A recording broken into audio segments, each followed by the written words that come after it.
Welcome to episode 19 of the Planning Phase Syndicate. How are you all tonight? We are going to have an amazing show tonight. Tonight, we are going to be doing three things, maybe four.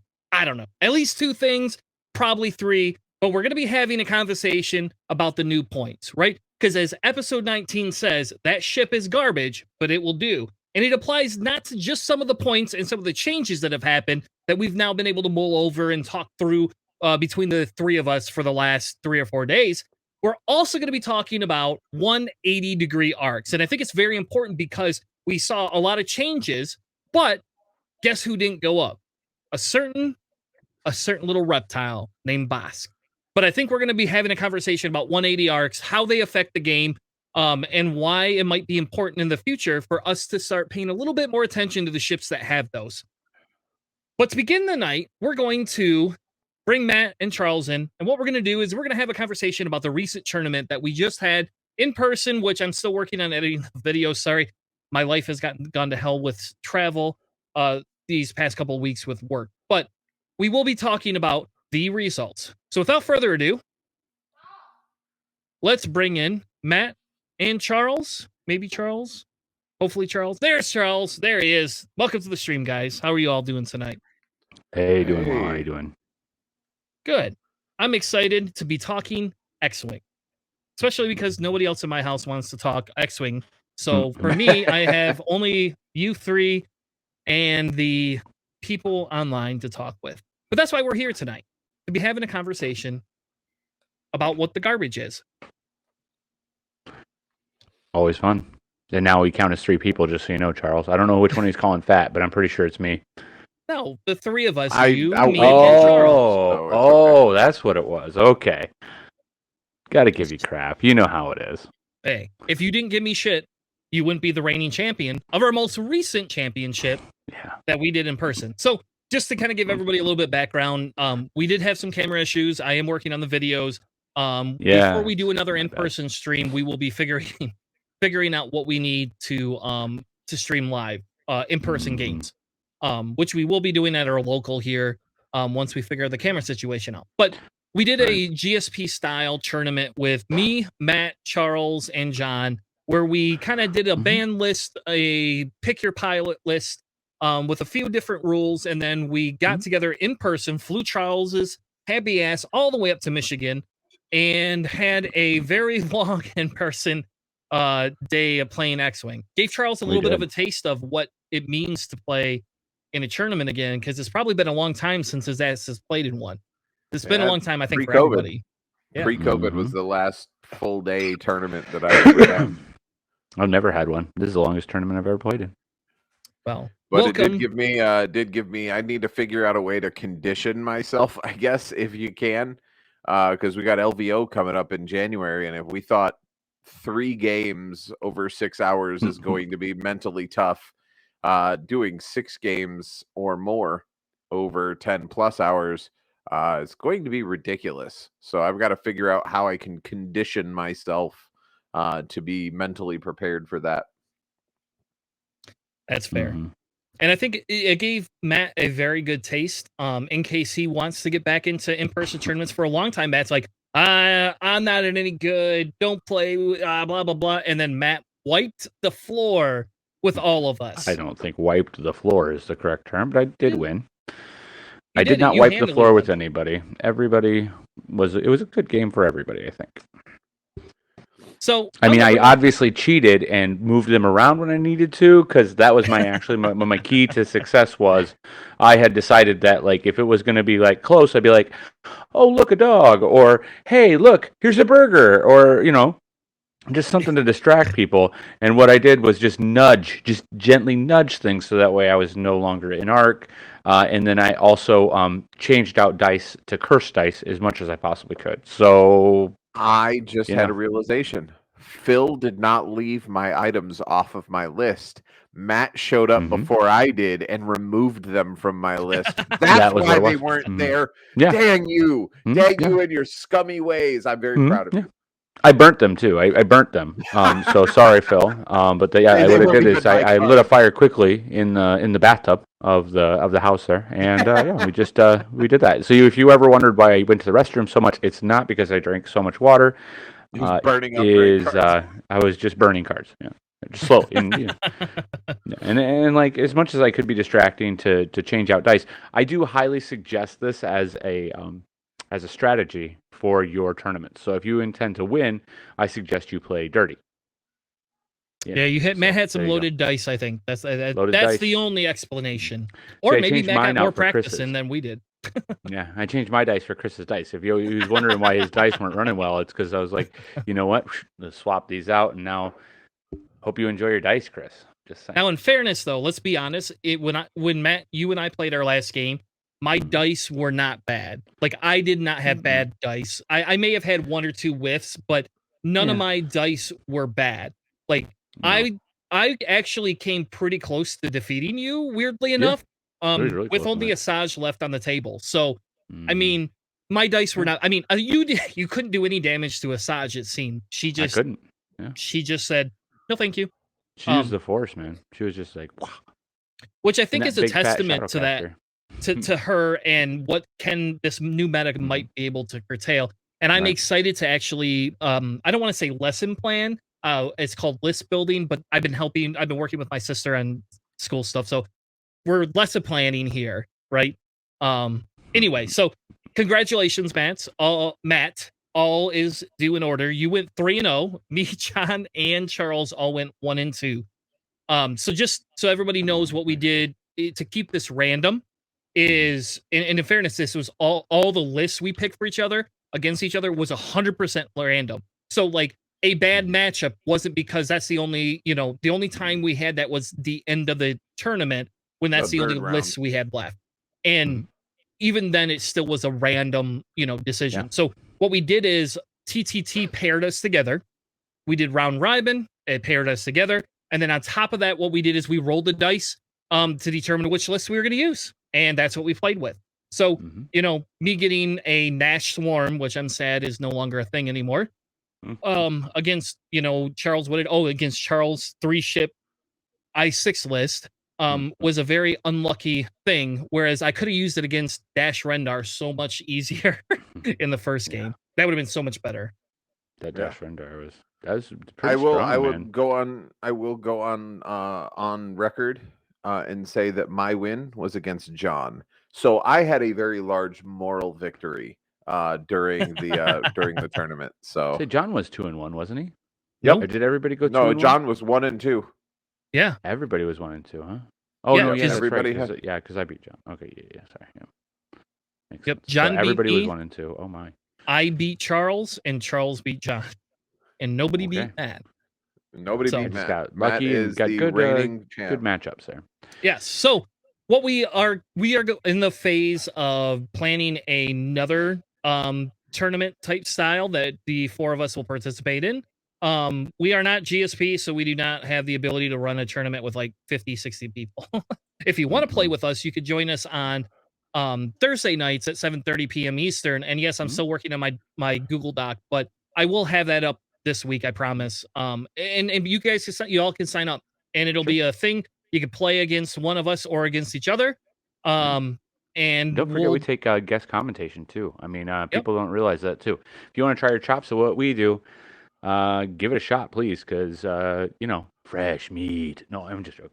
We just like talking to people, and I like talking X-Wing. And I think what the part of the reason we started this podcast, right? We are 3 people that have different opinions than some of the podcasts we've been listening to, right? And what we said is, well, why don't more people talk about it? Everybody wants to use the online forums, and that's great, but what if we started a way where we can engage people that don't have to be meta players, right? Just somebody that played in a tournament, just somebody that did these things, somebody that's passionate about X-Wing, right?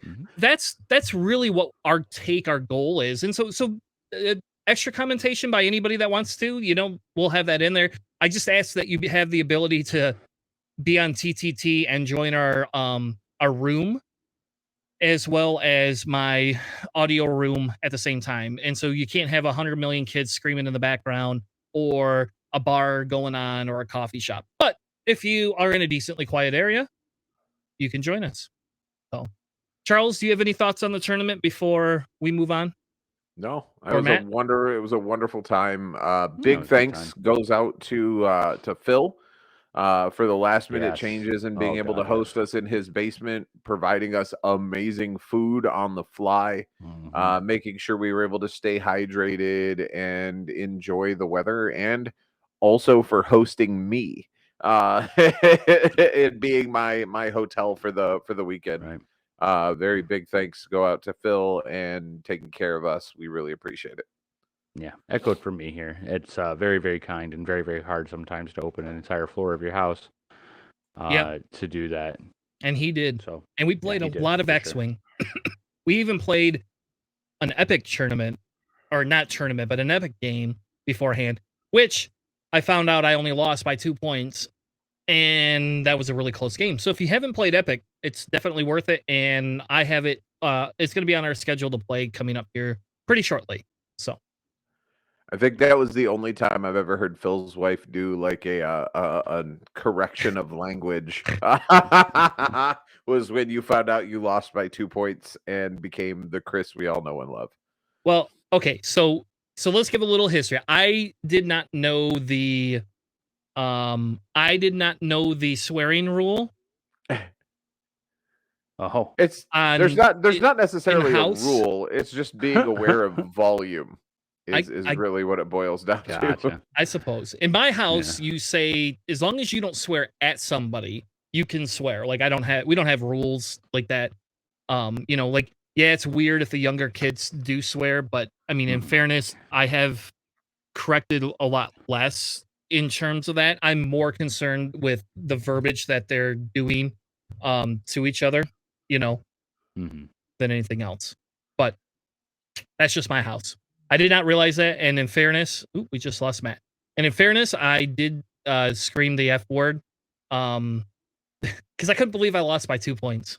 It is 2 points, literally. Ugh. Welcome back, Matt. Sorry, guys. I don't know. You're what good. happened there. You're good. You're good, man. All right, so we're gonna have to fix that on our side. But Sorry so about Charles, that, everybody. Charles, Yo. anything else that you wanted to say about this? No, I had a wonderful time. I got a really cheap flight. Non-sponsored shout out to Frontier Airlines for getting me from Orlando to Grand Rapids and back for $75. That was really, really awesome there. I would have liked to have had an extra bag, but an extra bag cost almost as much as the flight, so that did not happen. It's like I think it's like $60 for a carry-on. Isn't that So crazy though? Like, I know that it's like you get so much weight and stuff like that inside of one of those planes, but just doggone it, man, that is a lot of money for a freaking.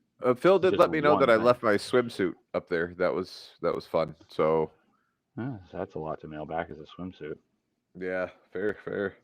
But other than that, no, I had a great time meeting you guys face to face for the first time. I will say that Matt is a lot shorter than he appears on camera. And look like other than that, Titan on this thing. Right other than that, I did order a hat that is very similar to Chris's, just because I really enjoyed it. But I like the trucker hat a little better. So I ordered the trucker cap version of that, Chris, because I really like the roots in Michigan. That's where I'm from. That's my home. So, but other than that, man, that'll have to really good. So You have what? Your address again. Make a vinyl of something like that, but a little different, not copyrighted. So. Yeah, those are really cool. I don't put vinyl. I guess it could go in my case. I don't put anything. I hate bumper stickers on cars. I don't do it ever. I normally don't do like bumper them. stickers either, but vinyl is actually, it comes right off, so it's not bad. So I have no problem with vinyl. Yeah, fair enough. Like, I don't care if people do it. I just personally would never put one on a vehicle. My vehicle is not an advertisement. The only vehicle the only vinyl I've ever put on vehicle was a Fett clan insignia on my back window. Anything else that I've ever put on my bumper or anything like that has always been a magnet. So yeah, a lot of people do. No, I have a little vinyl on one of my windows, and we have advertisements on our vehicle because we own our own business. Nice. That's a little different though. Agreed. if I had drove your car while you owned it, great. If I owned your car afterwards, like if you sold it and I bought it, I would not want the vinyl. Right. Like, unless you want to Oh pay no, but me it every comes right month. off. So that's so as a bonus, it does come right off. That's like that. Anyways, I'm not going to go into the advantage of vinyl is that it comes off and doesn't like leave like bumper stickers, leave like that goo behind. That's a great part about vinyl. Anyways, enough about vinyl. Sounds like maybe we should start selling some Planning Phase Syndicate vinyl for There people's you cars. go. Just I saying. know people who make that. I would bet put you that do. on my vehicle in a heartbeat. So, All right. So All right. let's, before we get into points, I want to talk about 180 arcs for a few minutes. And this is going to kind of harken back to why we started the show, right? We started the show to have conversations about different things that we could be doing, things that we learned, things that we thought are great, important for everybody. I want to talk about 180 arcs.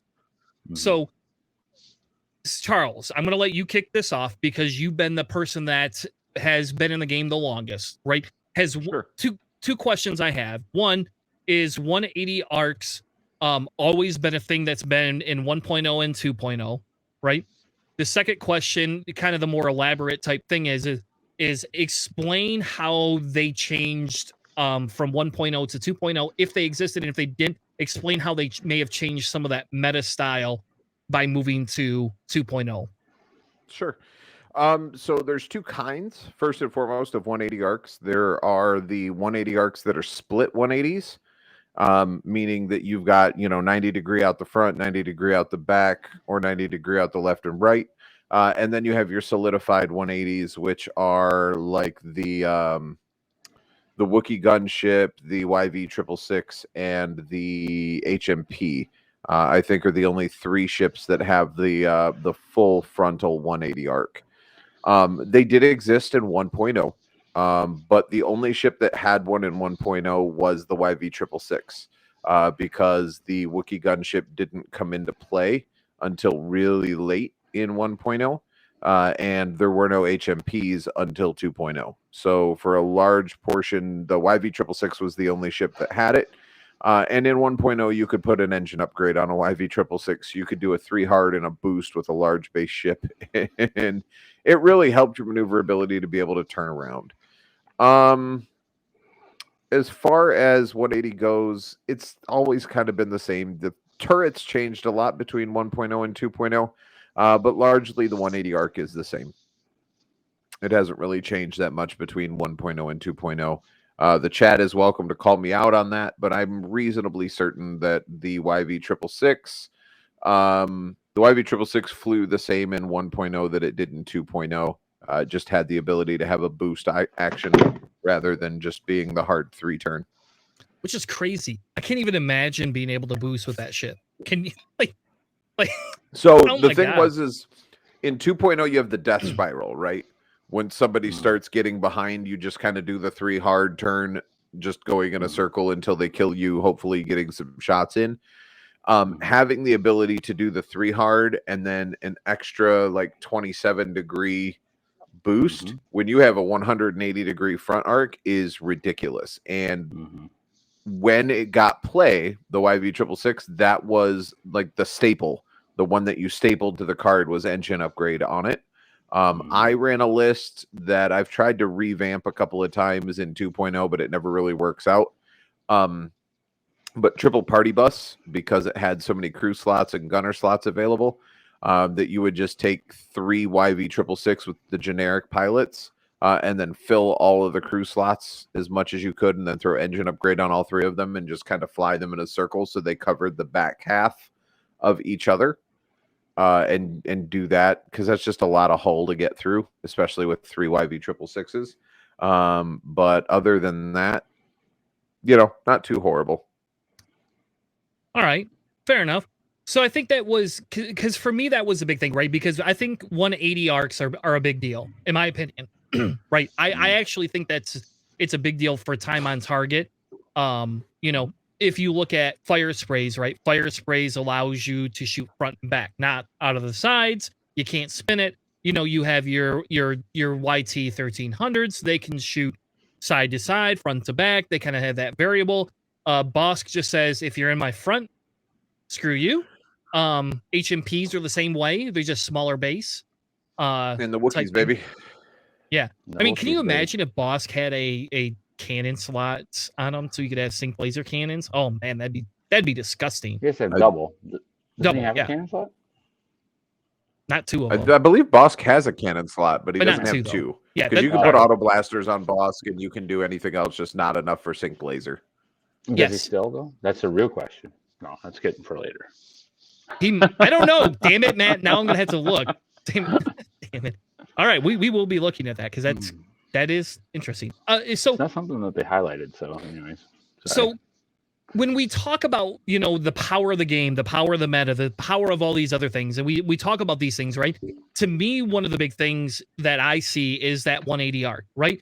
So like ETAs have double repositions, they get the bullseye benefit, but especially for Bosk or for a fire spray. So I gotta stop saying Bosk and say, because he's the only person I ever seen that stupid YV. 666. So his 666 vehicle, you get that it's such that huge broad range, and that's the same thing people were worried about with those HMPs. What if you run 5 of them, place them evenly apart, and just run down the side of the board? You're guaranteed 2 dice the majority of the time to hit ships, and then side slip and rotate around and come back. It is in my opinion, it could be a very powerful mechanic. And again, we've seen Boss be very powerful, especially because of the Zam double tap, right? Boss being able to get that full frontal arc is huge. If he can Well, not shoot only twice. that, but you're also looking at measuring the front 180 on the 666 off of a large base, which gives you an extra ship and a half of space that you don't get on the Wookiee or the HMP, which makes his reach that much crazier. Like when you're talking target lock range on the front of the entire front half of the ship, all the way out to the entire, you know what I mean? That is a rather large bubble to try and stay out of. Right. Yeah. So when we talk points and we talk that, because that's what we're moving into, and the reason I've wanted to cover 180 arcs because I think they're highly important in understanding how they affect the meta, how they understand how they affect other ships. So if we were to talk about, a couple of things, so I'm going to say, what is your Matt? We'll start with Matt. What is your favorite thing about a 180 arc? What makes you consider taking a ship with a 180 arc in terms of play style or list building? What draws you to if you want to take that? Yeah, flexibility. Definitely flexibility. Time on target flexibility. I mean, those are your things, right? So, for instance, like you're talking about a 180 arc, but then there's also add-on at 180 arcs, right? So, Wookiee ship, for instance, you get stuck into the 3 hard, 3 hard, 3 hard spiral, right? But we're not talking about other things like Moldy Crow, for instance, right? So Moldy Crow allows you to add a forward arc, giving it 180 arc. Think of how much more powerful a Hawk 290 is if you add that forward arc. Now you've taken that ship that has, I mean, yeah, granted, having a mobile arc is always good, but adding that 180 front arc to it does allow for it to have much more flexibility. So you know that is so flexibility and play style, right? There's a great example. If you have here's a good one. You got the IG-88s, right? You have the IG-88s versus the fire spray.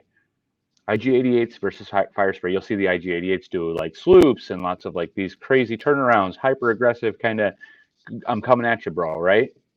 Whereas with the fire spray, you have the 180 arc, both forward and backwards, gives you the option to both, I'm going to be aggressive and come at you, or chase me, and get bombed and shelled from this gun, right? The ships have the same stat line. That is, a lot of people don't realize that, right?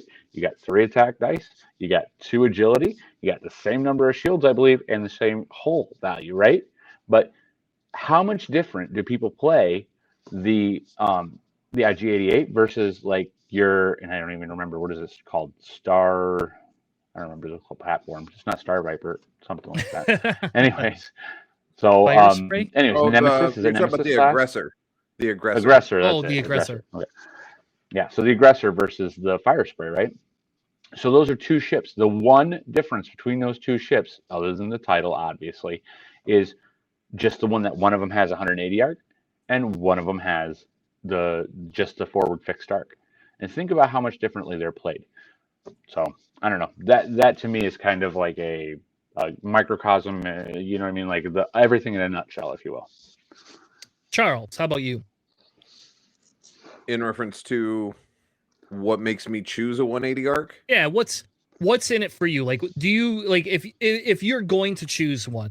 And I'm not going to say I know you've flown them before because I've lost to your boss on more than one occasion. But you like fire sprays too. You know that's a thing. You've flown lots of fire sprays. So what draws you to it? What's your big hegemon idea or whatever you think is going to be the best thing in the world? I think for me, the full 180 arc kind of gives me pause. I like it, but it goes against my play style, right? It encourages the one forward to victory mentality to try and keep people in front of you and out of your rear arc as much as possible. It's fun. And if you're playing that way, I have no issue with it. By all means, go ahead and do it. It's just not my general play style. I like ships that are knife fighters. They like to get in and get dirty and throw dice because that's the purpose of the game. So for me, fire sprays tend to do that a little bit more. And I like fire sprays because if I choose to engage head on, or I choose to fly past or to go around, I can choose to sloop if I want to, but ultimately there's not a reason to because I'm going to end up in the same spot with the same shot, whether it's front arc or back arc. And unlike, say, an arc or another front back ship or another side ship, there's no penalty out the rear arc on a fire spray, right? Some ships have a 3 arc front and a 2 arc rear, or a 2 and 1 or something of that nature. There's no negative for out the back. And in matter of fact, if you're flying like I think it's the Marauder title, you're actually you're getting a reward for shooting out of the back. And they can carry bombs. So for me, it's time on target and it loosens up my ability to fly. I don't have to focus so hard on not making the stupid move and missing a shot, because if the back of me is pointed at you, it's the same shot as the front of me is pointed at you, which works out well. So that for me is the best there. Also, Psych J does ask a good question, and I think this might be something that we might want to elaborate on. Is are there costs matching their utility? So just wanted to highlight that. Yeah. I don't ever look at that. Being honest, I don't. I fly. So real quick, we've talked about what goes into building a list. We've talked about that. This is why I don't win tournaments, right? I'll be honest. It's why I don't do well in tournaments. I'm a 3-3 player normally, but it's because I play things that I find fun. I don't try to get utility out of things. I don't care about cost versus utility. I don't care about the breakdowns of all of that stuff. And that's just me. My personal play style, I want to fly something that's fun to play, because if I'm going to go sit in a building with 200 other people and I'm going to run this list for 6.5 to 9 hours, depending on how big the tournament is, it's got to be something I enjoy, not just something that is efficient. And that's why I don't do well. I don't fly things that are not fun to me. So now we talk about, in my world, what I feel is the utility, right? You know, so like, because I do fly a little bit more meta, I guess you could say, right? That is me. I am the guy that does those. I mean, that's the only way I got into the GSP cut was by doing that, right? You know, so I think for me, when we look at the utility and the time on, it's that time on target that creates that utility. So like you were saying, Charles, that versatility with that fire spray gives you the fact that you can shoot front or back. It gives you the options. The only reason you do turnarounds is if you get a benefit from a maneuver. So for example, in Separatist, Jango Fett is front. He has to be front. You want that? It's front. Zam? No way. So I'm not surprised that we see Zam go up in points, because his time on target, her ability is not affected in that 180 arc at all, whereas Jango's is, and hence why I disagree with them raising Jango Fett 1 point. There was zero reason to do that once you start killing that Zam meta. But so when I look at things and I look at the utility cost of it, I immediately look towards if I'm going to be able to be aggressive enough to take something out. So for example, with the HMPs, the reason I feel they have higher utility than their points cost, honestly, is because of the fact that with those sync laser cannons or with those missiles, your front forward arc is really hardcore. You are forcing people not to get too close because range 1, I get 3 dice no matter what. No matter where you are in that arc. Range 2 to 3, if you're in that front arc, you're getting this. If you're on the sides, you're getting, unless you're going to have to do a fancier maneuver to get in sideways of me, because without you doing those different maneuvers, you can't just like Charles, you can't just come in and knife fight with an HMP. And an HMP is going to let you knife fight. Go ahead. We don't care. We got 1 green dice. You know, like take my shields. Come on, just take them all. Which is what happens typically. When, except for in the game against John, that was the last ship standing, almost the last ship standing, besides my Django Fett, right?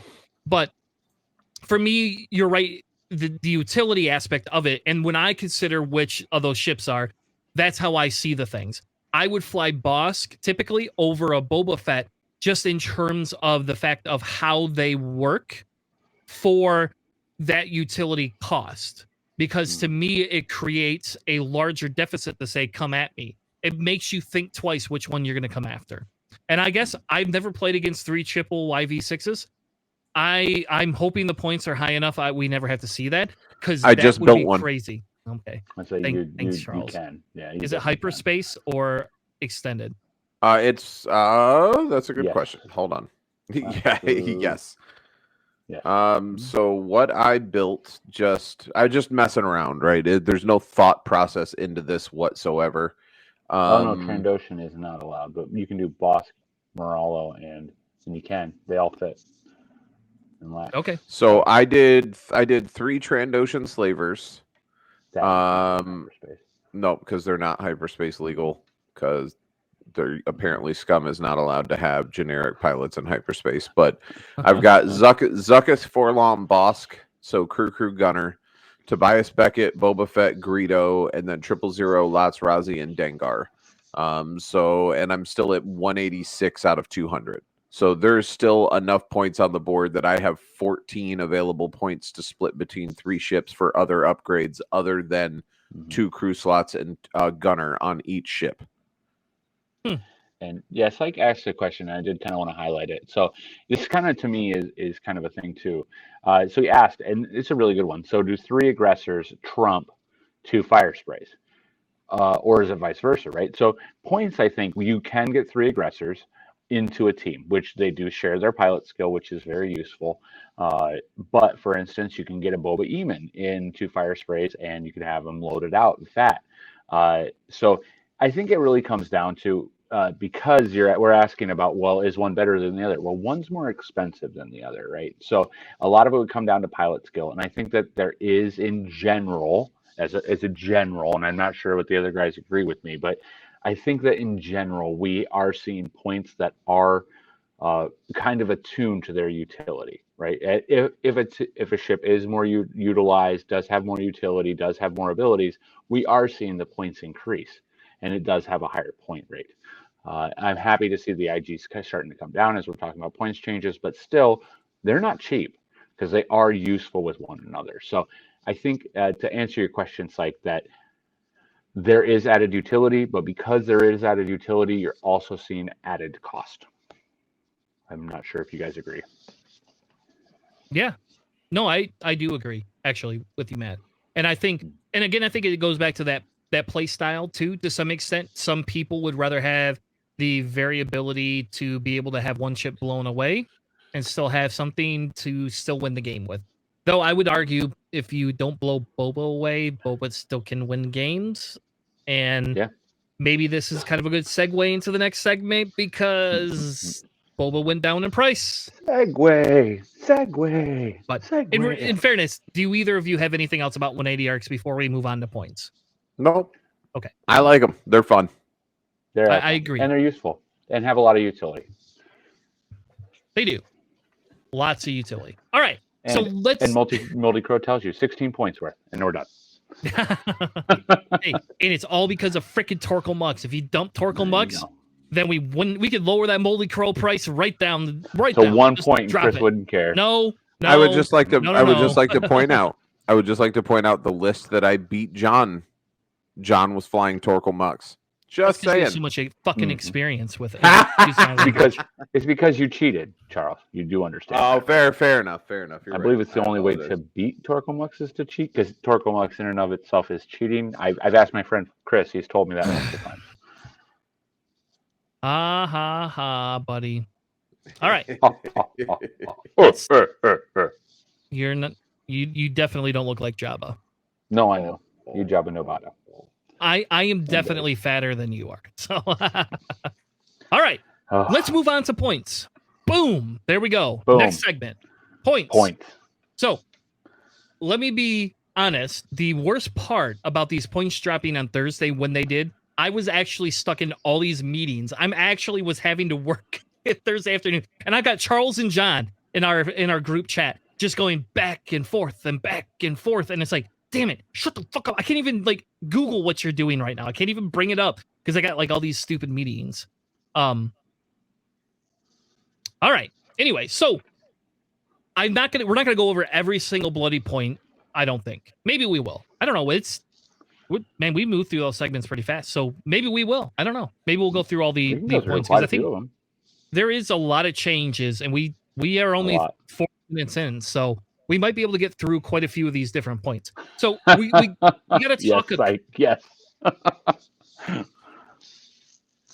Yes, I 100%. It's like you have no idea. I seriously. I had to so I had a 4:00 meeting, and this guy goes, "So Chris, you look a little distracted," and I was like, "All right." So off the record, dropped, baby.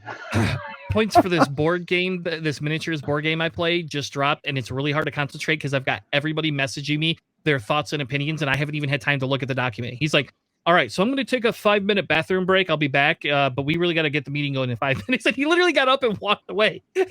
We're all just kind of sitting in the call, and I was like, "Sorry, everybody.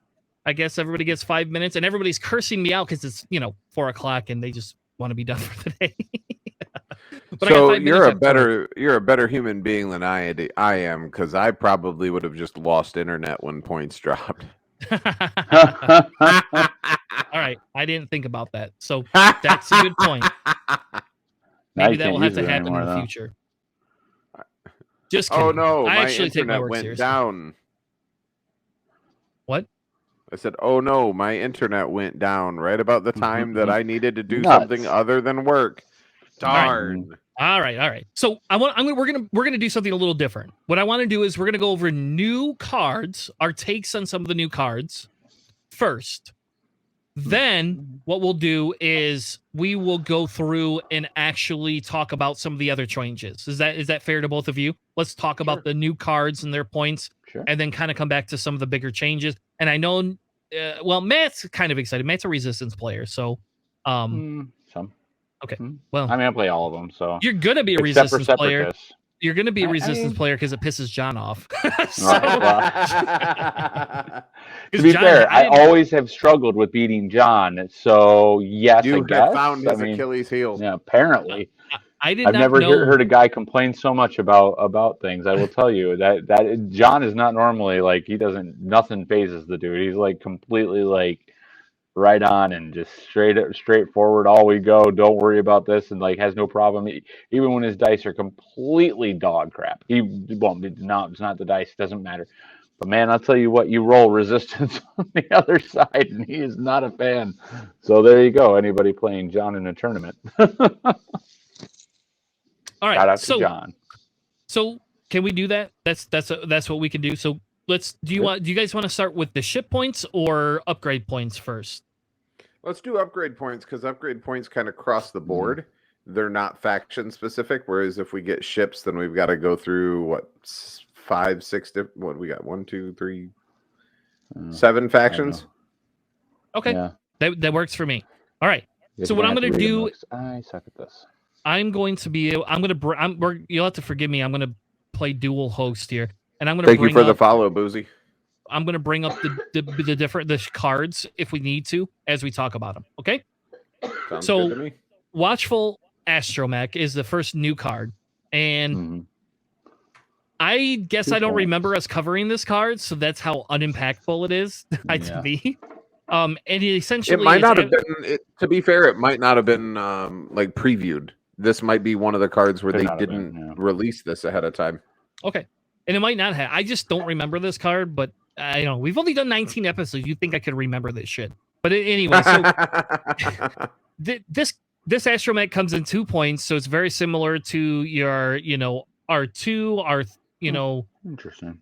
R2 I think it's your R2 astromech. Is it? No. What's the other 2 point? R4, sorry.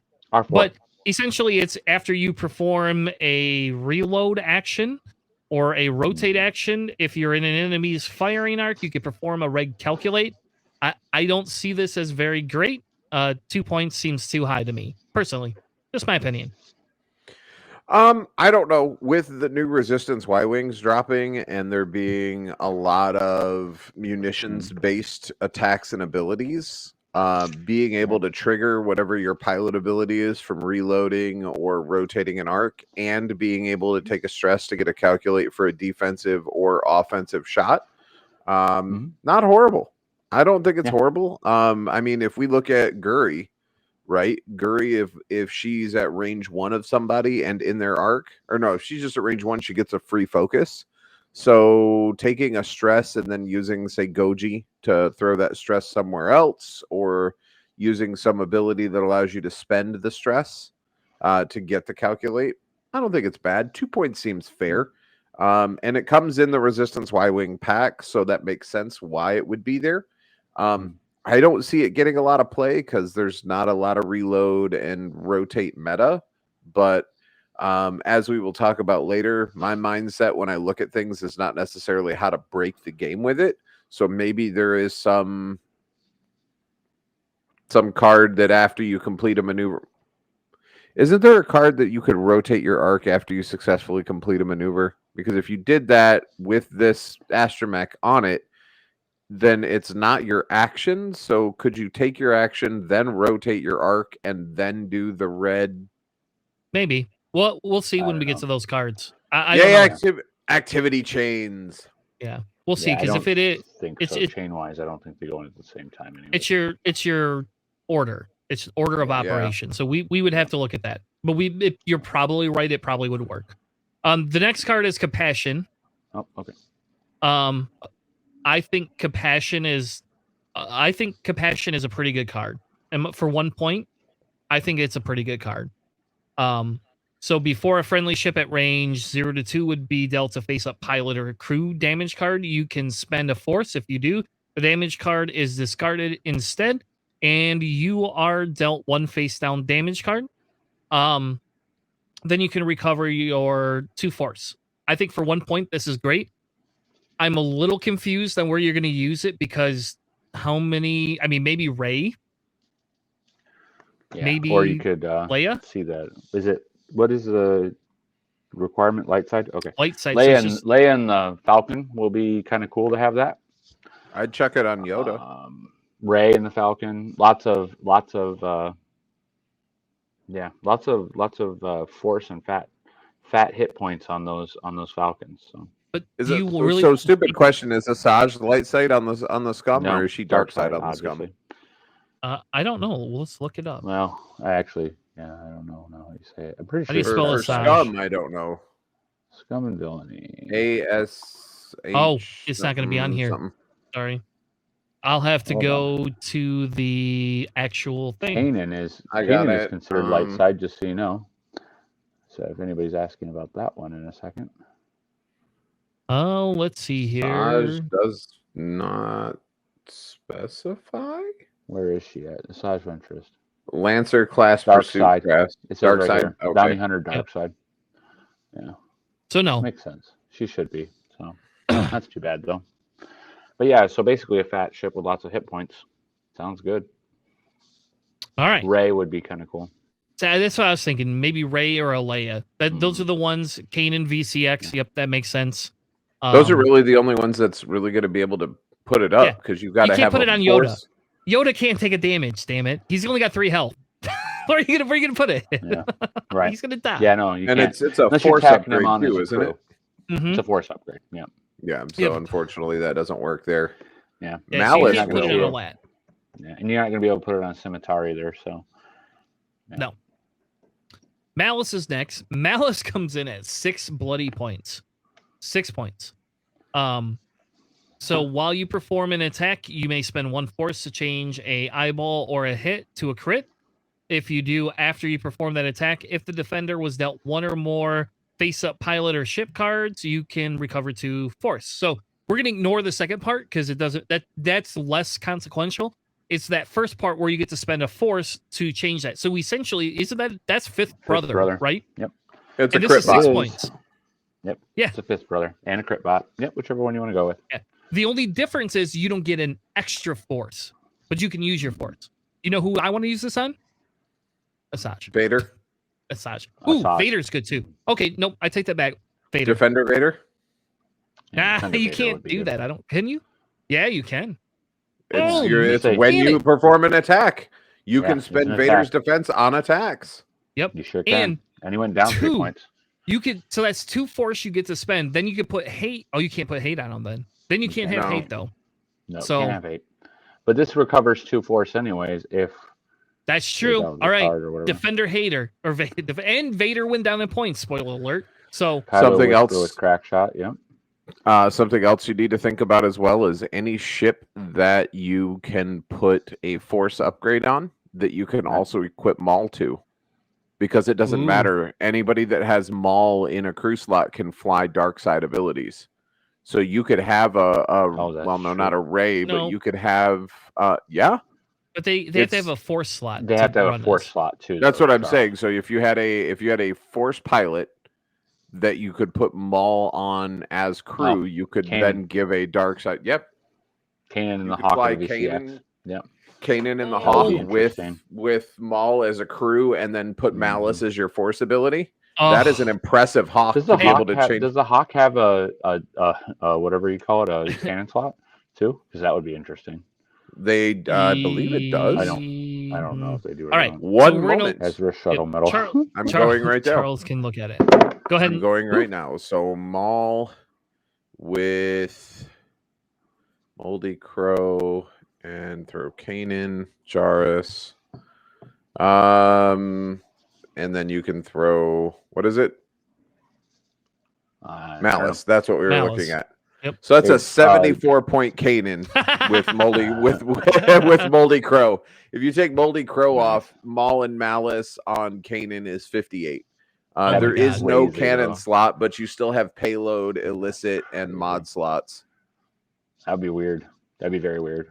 Ugh. Real quick shout out to Boozy out in the chat there. Welcome to the game, sir, or madam, whichever it may happen to be. And you can look at some of our past shows for a little bit of insight in how to play the game.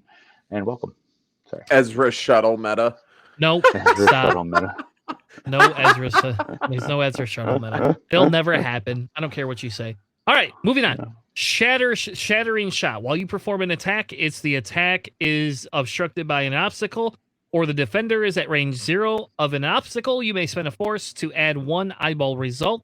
Comes in at 3 points. I like this on Leia. Give me Leia trick shot and this. I like this against a Separatist. Ray. Against what? You like this against what? Oh. Separatists. Yeah. How about this? All right. I don't disagree with you. So I think I like when we start having when we start going against some of that other stuff. So I don't disagree with you on Yes, that. Psych J. But can you? Yeah, of course you can. That is cool. That might not be a bad upgrade at all. He's saying it would be really good to have the shattering shot with Jedi's in the Eta 2s with the trick shot. Yeah, sounds awesome. Yeah. So I think for 3 points this is a good deal. Can we rewind for a second on I wanna rewind back to Psych J's comment about Ezra shuttle meta. Shuttle meta. Okay. No, hold on. All right. So Ezra's ability in the shuttle is that while you defend or perform an attack, if you're stressed, you may spend 1 force to change up to 2 of your focus results to hit results. With Malice, you could spend a force to change a focus result or a hit result to a crit result. So, and if the defender is dealt a pilot or crew damage card face up, you get those 2 force back. And having Maul give you, so you have Ezra starts with 1 force, so this gives you the 2. You could spend 1 and then spend the other and change a blank and a focus both to a hit and a crit. You could change three focuses, all to 2 hits and a crit with 2 Yep. force. Yep. You could change 2 focuses and a blank. Or No. no, they've got it. You could change 3 3 focuses or 2 focuses and a hit to 2 hits and a crit. Like, that's pretty strong. And I mean, you have to be, I don't know. That's interesting. And if the crit gets through, and it's a pilot or crew or a pilot or ship crit, then you get to recover the yeah. Yep. So hold on. Can I shatter your little bubble? Sure, go ahead. Your attack, your Ezra attack ship is not going to outmaneuver a 3 agility ship very often. No. So why do I have to outmaneuver anybody?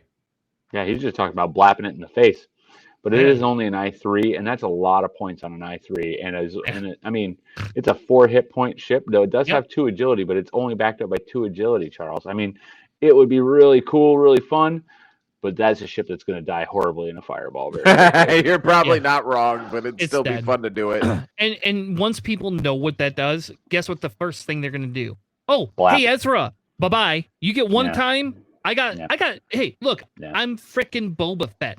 I got frickin' 4 shields. Oh, you want to take my shields? All right, fine. You're dead. Boom. Oh, scored 60 points. Love that. Bring it on. Bring it on. We might, we might see it in some other stuff. It's an interesting upgrade. I have a feeling people are going to be theory crafting it, and I think there's some really cool things that might happen from that. I don't mean to shit all over. Oh no, I'm not saying it's a dumb. It's silly though. I don't think it's something we're going to see other than like what you were saying with the 8 to 2 Actuses. There might be some strategic spots where you start seeing some of that shattering shot and stuff like that. But I think we're mostly going to see that on kitchen tables and more of a little bit of a fun meta. And I'd be happy to be wrong because it does sound fun. Yep. Hey, I'll tell you what. Psych J, Thursday you can play Charles against it. There we go. We'll see how good it is. Yes. Bring the Sheathapede shuttle instead, because then you have front back arc. All right. Next one is overturned modulators. So this is the card Charles was like ecstatic about. Yes. Ecstatic. You were so excited by this card. Are you still excited with it being 3 points? Yeah. I'm still good with it being 3 points. Okay. I don't know that it sees a lot of play in Swarm at 3 points. Mm-hmm. But most scum lists, if you look at like the power player scum lists, are 2 to 3 ships. You could throw this into a 2 to 3 ship list and still have a lot of fun with it at 3 points. Especially as an illicit upgrade, that's ridiculous. And like somebody pointed out, I was having a conversation with someone, putting this say on, like if you throw this on an IG. Right on the aggressor, where you have the ability to throw off the calculate tokens.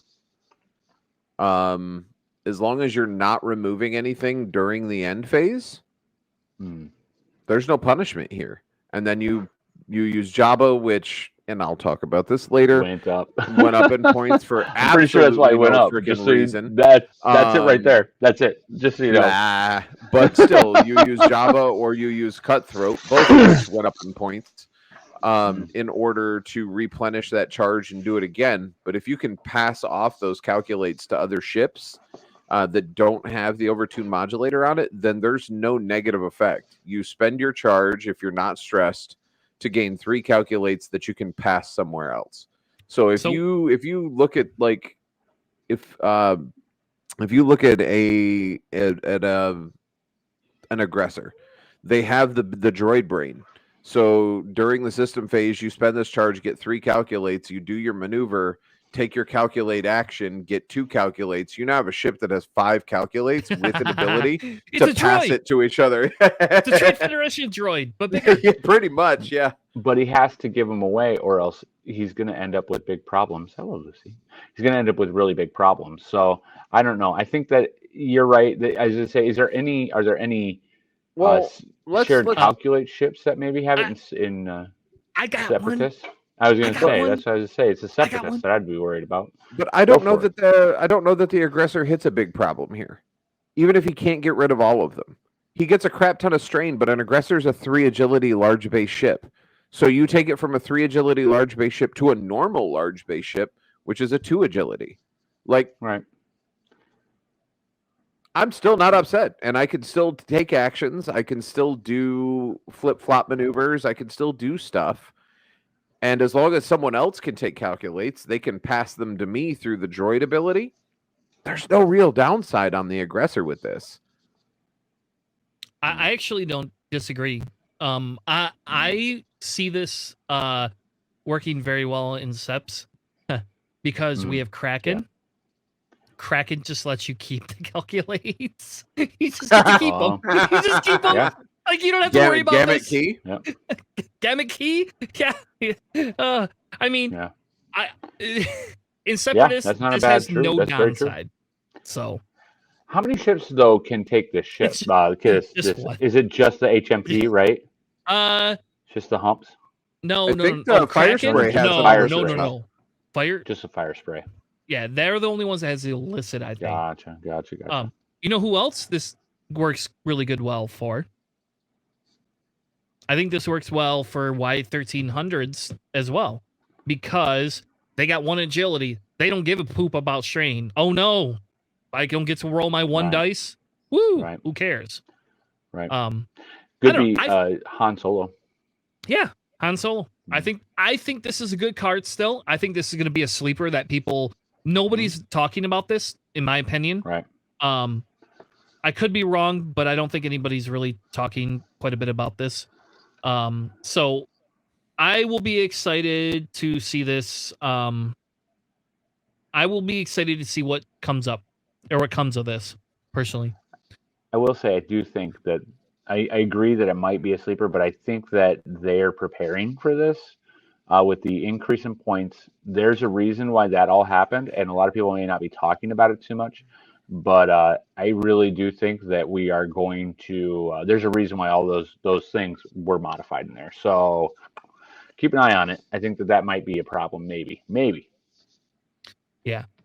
Yeah, I don't know. I think you're right. I think again, it goes back to looking at and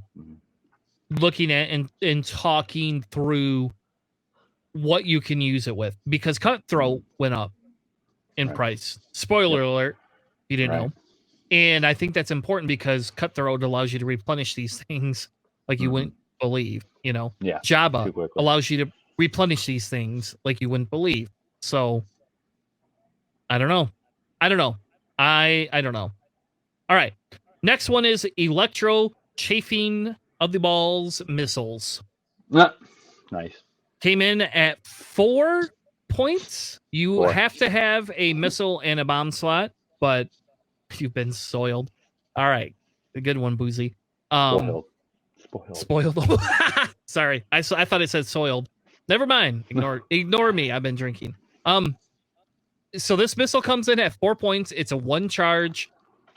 This is similar-ish to the Epic one that they have, the tracking torpedoes to some extent, except for it's a cloud. I think this is undercosted. I personally think this specific missile is undercosted. 4 points. And like, so do you know what the missile thing does at all? I think, doesn't it react like for me, this is like a scum version of your Discord missiles.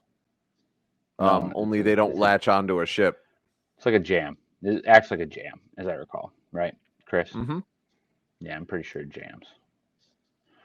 Yes. So it says When it has the following thing. While a ship at the range of 0 of the cloud, it cannot be locked, jammed, coordinated by other ships. After a ship moves through or overlaps an basically the cloud, it skips its perform action step. Then it gains 1 jam token and breaks all locks on it. While a ship defends, if the attack is obstructed by the cloud, it rolls 1 additional defense die. So this is great for separatists. Yeah. It's an obstacle that goes away in 2 turns. Yeah, for 4 points. Yeah, you can only put 2 on though, Chris. You can only put 2 on, true. and you have to have a missile and a bomb slot. So you're looking at that's only the bombers, right, Chris? Other than you have also the fire sprays, right? Fire sprays and bombers. Yeah, fire sprays and bombers. Yep, actually. Yeah, I mean, I don't think this is going to be too big of an issue. I don't know. It might add some fun. Yep. It might good be upgrade good. Yeah, for I Han? agree. Site. Absolutely. Yep, definitely. Yep, for sure. I don't care. I think this is undercosted. I really do. It might be. It's a 1 charge. It can't be recovered. Interesting. Yep. Oh, so I think that's all the new upgrades. Am I missing one? Oh, yep. Feedback ping. I'm missing one. At least yep, there it is. Talent and tie 1 requirement. Point. It has to have a tie and a reload function, so it's pretty limited. So it's basically the tie whisper, right? Isn't that what that was? Or tie whatever? They don't have a reload function. I don't think so. It's the bomber. It's the tie bomber. The tie bombers, I think, are the ships that I remember. What's the new tie bomber for? Tie SE. Tie SE. Does that have the reload? I would assume. Yes. Well? Yep. It does. So tie bomber, tie SE, basically. Yep. And the question becomes: it doesn't fit on Y-wings because they're not a tie. So yeah, I think it's just those couple of ships. Well, it's the not tie a lot. Punisher probably too. Tie Punisher likely. Yeah. Yeah, I didn't look it up. This ability for those ships, this is going to be almost a must-have, I think, to some extent. And I think it works better in FO than it does in Empire because FO has sensor buoys. Now, you have to take a ship that can carry sensor buoys, so that sucks, but you can run, I think you can run 3 or 4 bombers and a stripped down Z shuttle with sensor buoys on it, and I'll have feedback ping, and I'll be pretty good. Pretty sure you can do that. Well, you might also see it with proximity mines, too. Yep. Or ships that can launch bombs, that type of thing. I don't know. Well, is there, just out of curiosity, is there any way to get a reload action on a V-wing? B-wing?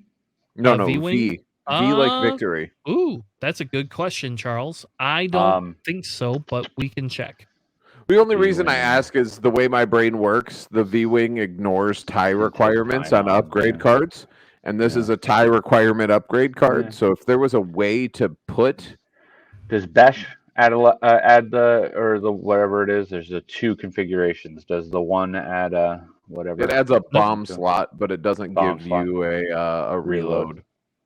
I don't think there is any way to get a reload action because the modifications are... Oh, that's hyperspace, so... Hold on. Dash and... what's the other one?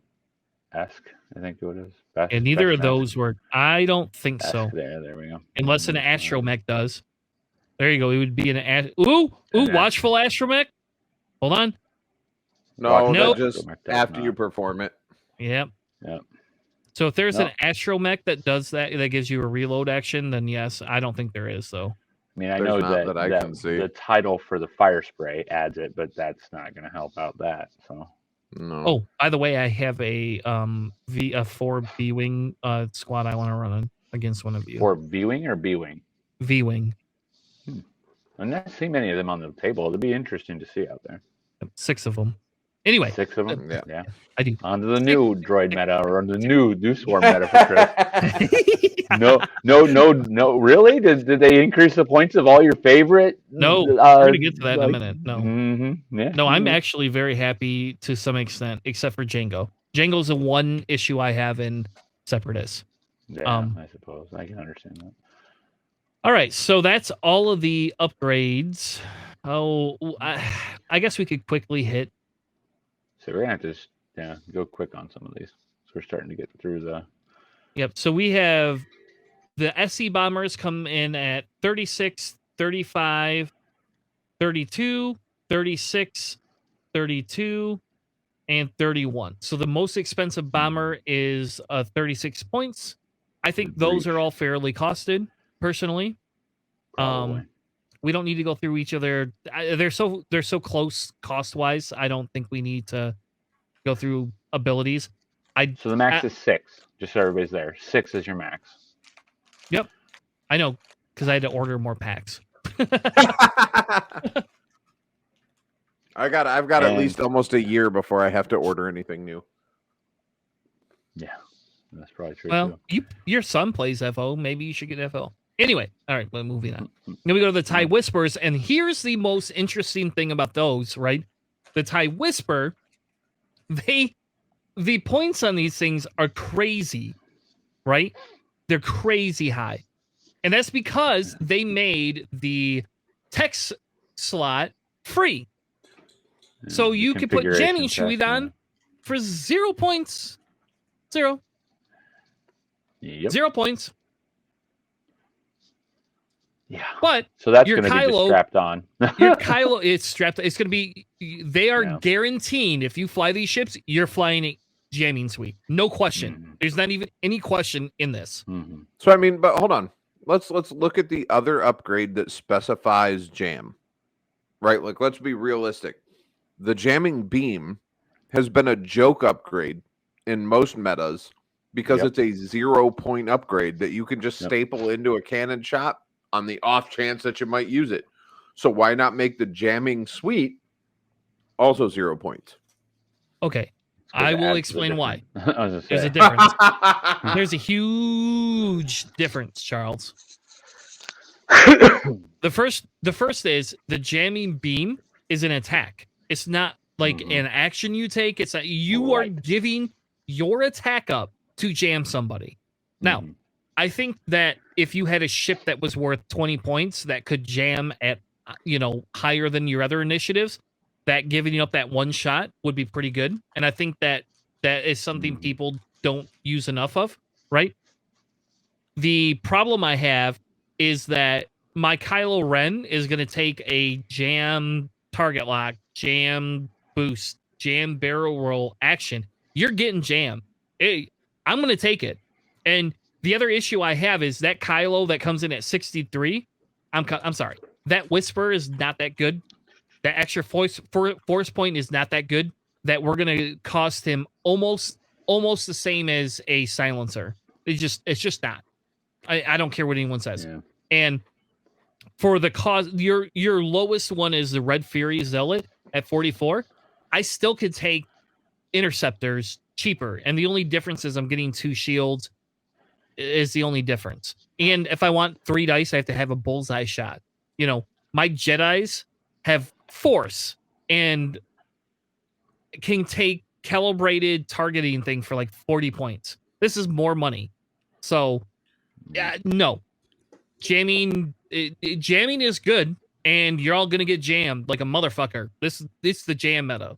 There is nothing that's changing. I'm happy I bought jam tokens because I'm telling you, we're all screwed. I'm bringing my IG list. Yeah. I'm bringing my IG list to the jam meta so I can join in because my double tap IGs don't have to give up an attack to jam anymore. Right.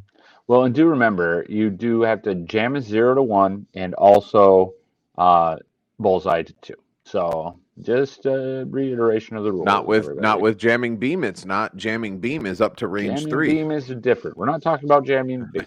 We're talking about jamming the action jamming. There is an upgrade though, Matt. That fixes that. Did I miss one? Are you talking about what are we talking about? I'm sorry. Well, what do you think I'm talking about? Well, there's the hyperspace, whatever, the coordinates or whatever, but that's only for a large base ship, as I recall. I agree, Psych J, without being bid heavy, since the bid is now gone, passive mods get much better. This is the sensor scramblers. I'm not a whole 100% in on some of these. So, is it the sensor scramblers? Yeah. Well, Mhm. hold on. Yes and no. First order ordnance tech, I guess. No. Okay. Maybe it is. There's one that allows you to spend your target lock and jam at range 3. Okay. But you have to spend your target lock to do it. I don't know. I guess. Is your target lock worth removing somebody else's? Well, in some cases, I'm sure, but is it worth On an removing their ace, green absolutely. token? Or yeah, I'm not I saying it's mean, broken. I'm saying is what mm-mm. they did is said, "Hey, screw you. You guys are gonna deal with FO doing nothing but jam." It's Yeah. like it's So that. This is it. yeah. Welcome to Jam Central. Do we think that this is maybe where they're thinking of going with the first order? Is like this token kind of removal or this deficit kind of come over this deficit kind of thing? Is that what people are starting to think? I mean, they do have the sensor buoys with the hyperspace intelligence data that allow you to do a lot of the shenanigans at range that you're talking about here. So with the right supports, I don't know.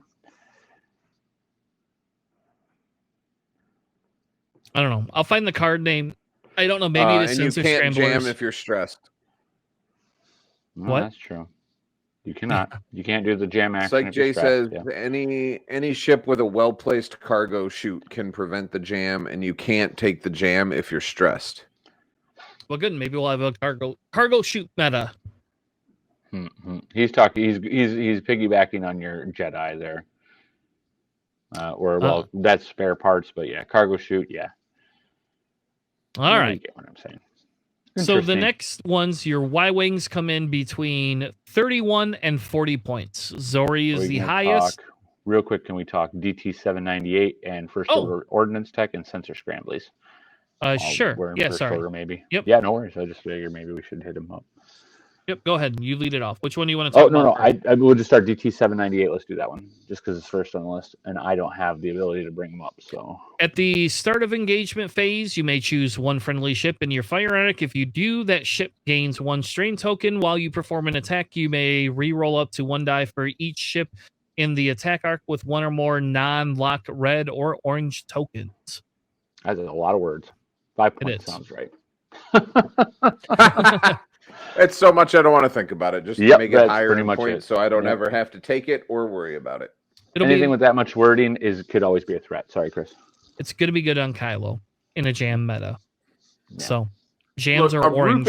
A roofing tile is good on Kylo. Okay, anything is good on an I6 double reposition ship. Bye, buddy. And the Whisper is no longer repositioning double. So. Oh, they don't. Okay, there you go. Is it because of that jamming? Not if you're going to jam. Because you paid that price for your jam.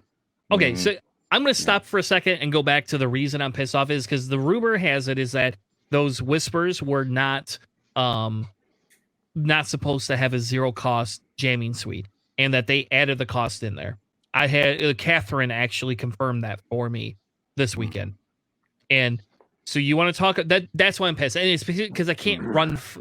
I can't run 5 of them because they're 44 points. We have to buy less. The stupid jamming sheet. Yeah, I could buy less ships. Hey, thank you, AMG. You literally just lost money because I don't need 5 anymore. There you go. Magic. I need 3, maybe 4. Anyway, maybe 4. I want 4. I have look. I've been building lists all weekend. Yeah, I have like 25 lists. What are you gonna do with 8 bombers? Nothing. I'm gonna sell them. Who's gonna buy them? Who wants to buy some fucking bombers? Yeah. I got 0 money for extra things, but maybe in time. First order ordnance tech. FOOT. Foot. Did it come up? No, I hit the wrong button. So what's up with the foot? It's a foot gunner. Now it's funny. Funny to me, maybe only. All right. But still. If we don't get an all art of a gunner shooting with his feet, I'm going to be very mad. Exactly. Oh my God. I'm going to be upset too. All right. So this just adds reload to target lock. So you still with the reload, don't you still gain a not a jam token, a disarm token? You reload, get a disarm token. So I don't know. I think I have no idea. This is 3 But points. you can both take a turn off to lock and reload, which is big. So yep, yeah. You're okay. Fair enough. You're right. You are right. Unless you get it jammed off. Unless you get a what? Unless you get it jammed off. Unless you get it jammed off. Because it's just it's the jam but meta this is from for the FO. first order to have, not to get jammed. Let's be fair. This is the first order getting to take a lock, reload, and then shoot again for between when they're jamming. I'm guessing. So always anything that adds a linked action, especially if it's a double white linked action, it's not necessarily a bad thing. I always think it's very worth it. But 3 points is not a small amount. Yep. Yeah, I agree. I have a quick question though. Would that, if you put that on, it's first order only, and it's a gunner, can you put those on TIE SFs? Yeah, I think so. So would you be able to lock, rotate, and also get your other link maneuver then? Can you do all three of those? No, because you're doing that action. Your action is reload, then lock. Yeah. Okay, I got you. Yeah. But either way, still that's pretty solid. If you could do that, that'd be totes my goats, man. That would just be that would be up there. And actually, you know what? For 3 points, we should relook at our SF list that we've been running. Thinking about it. I think that's a good bet, actually. With clusters, maybe not a bad little idea. There are clusters or something else. In fairness, like it's not even like limited. So TIE SF, what we at TIE SF's base on the SF is, did those go up? Probably. Nope. Did they not? I don't think they did. You weren't seeing a lot of them. Yeah, they went the Omega squadrons went down, but the blanks are still about the same. You can't fit everything with the foots on them, but you could at least do some stuff. We should look at that. That's that. Okay, there you go. We need to look at that. That's yep. I think that's important to look at. Yeah. I think you have a theory there. A little bit of viability. The next one is Sensor Scrambler. You gain a cloak token at the beginning.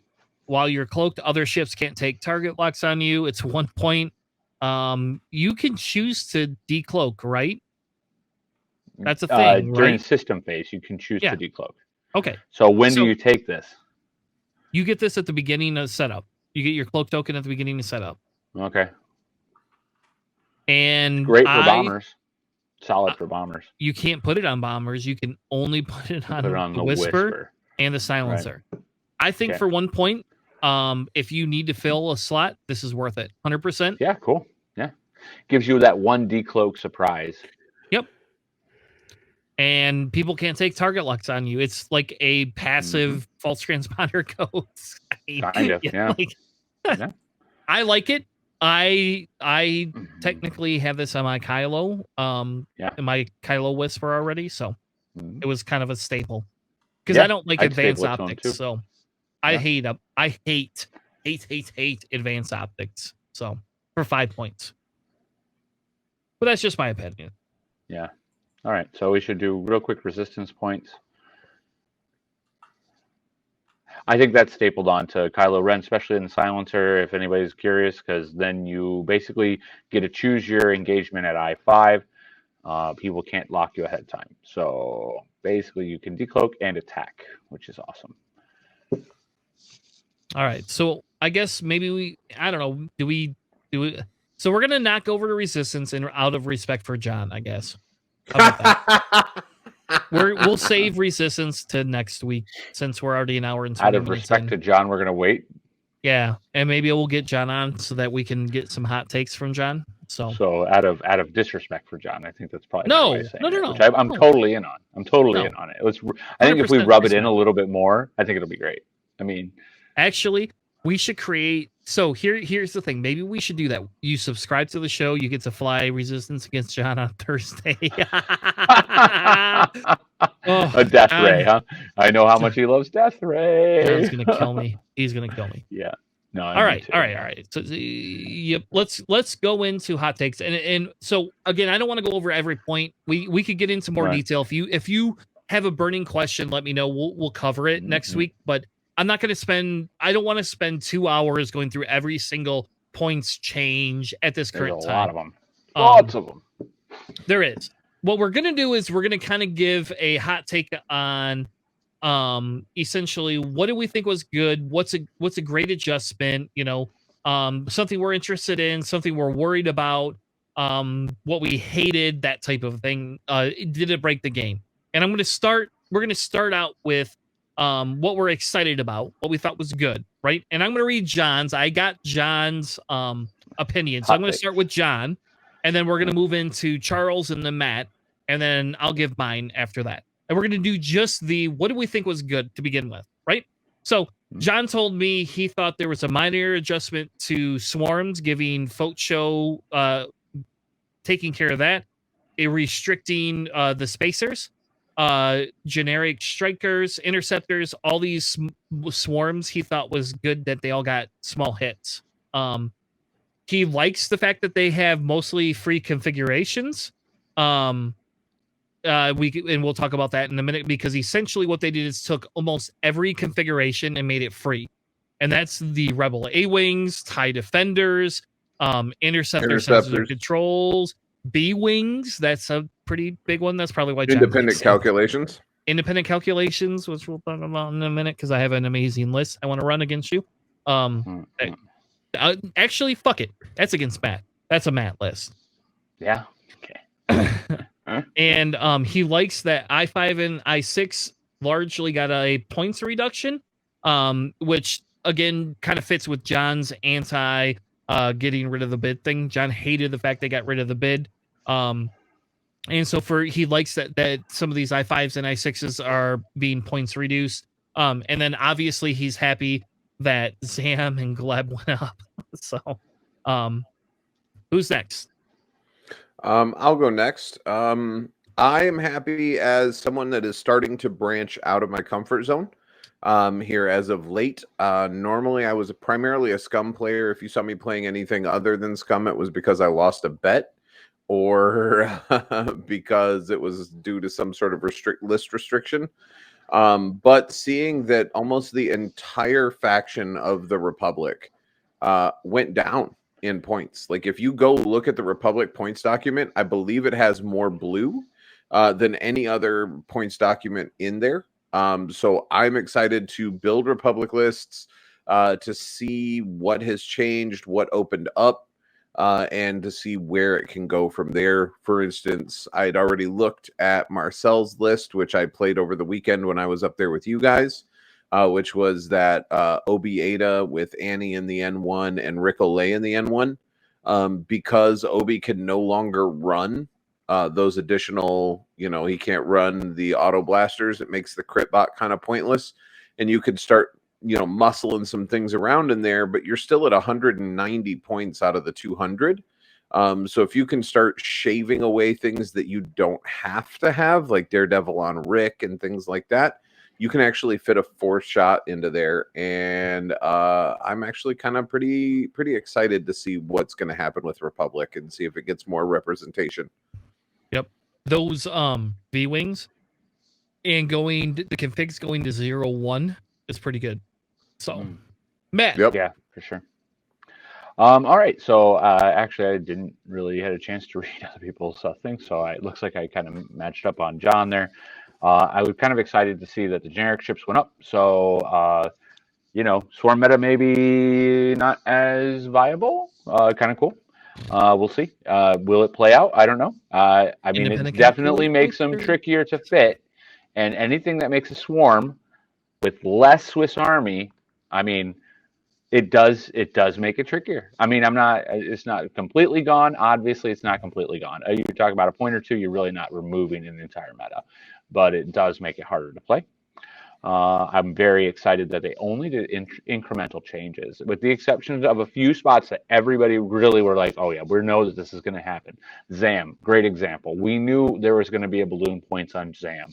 We knew there were going to be a few big hits, Gleb. Those were things we knew was going to happen. Okay, so that happened. But the biggest change I was very pleased with is most things that we saw in here, though, were only small or very incremental changes, which to me is a big deal, because those incremental changes, I have a feeling, have a tendency to more morph the game slowly as opposed to drastically change a meta. And then just to follow that up, I was happy to see that the Nantex were increased a little bit again because, yeah, no. And the mini name shipped went down again from John, something that we saw there. They went down just slightly. I think we might see them added in also like not high end, not aces necessarily, but some of our name pilots that you don't really see them getting lowered just a few points, which we may with the change up of the mechanic where the bid mechanic, we may start to see some of these middling pilots with a very valuable point base getting played. And then, yes, and then an increase. Yeah, okay, so that was pretty much what I saw. All right. In my world, the biggest thing I'm excited about is that my I3 vultures are the same price as I1.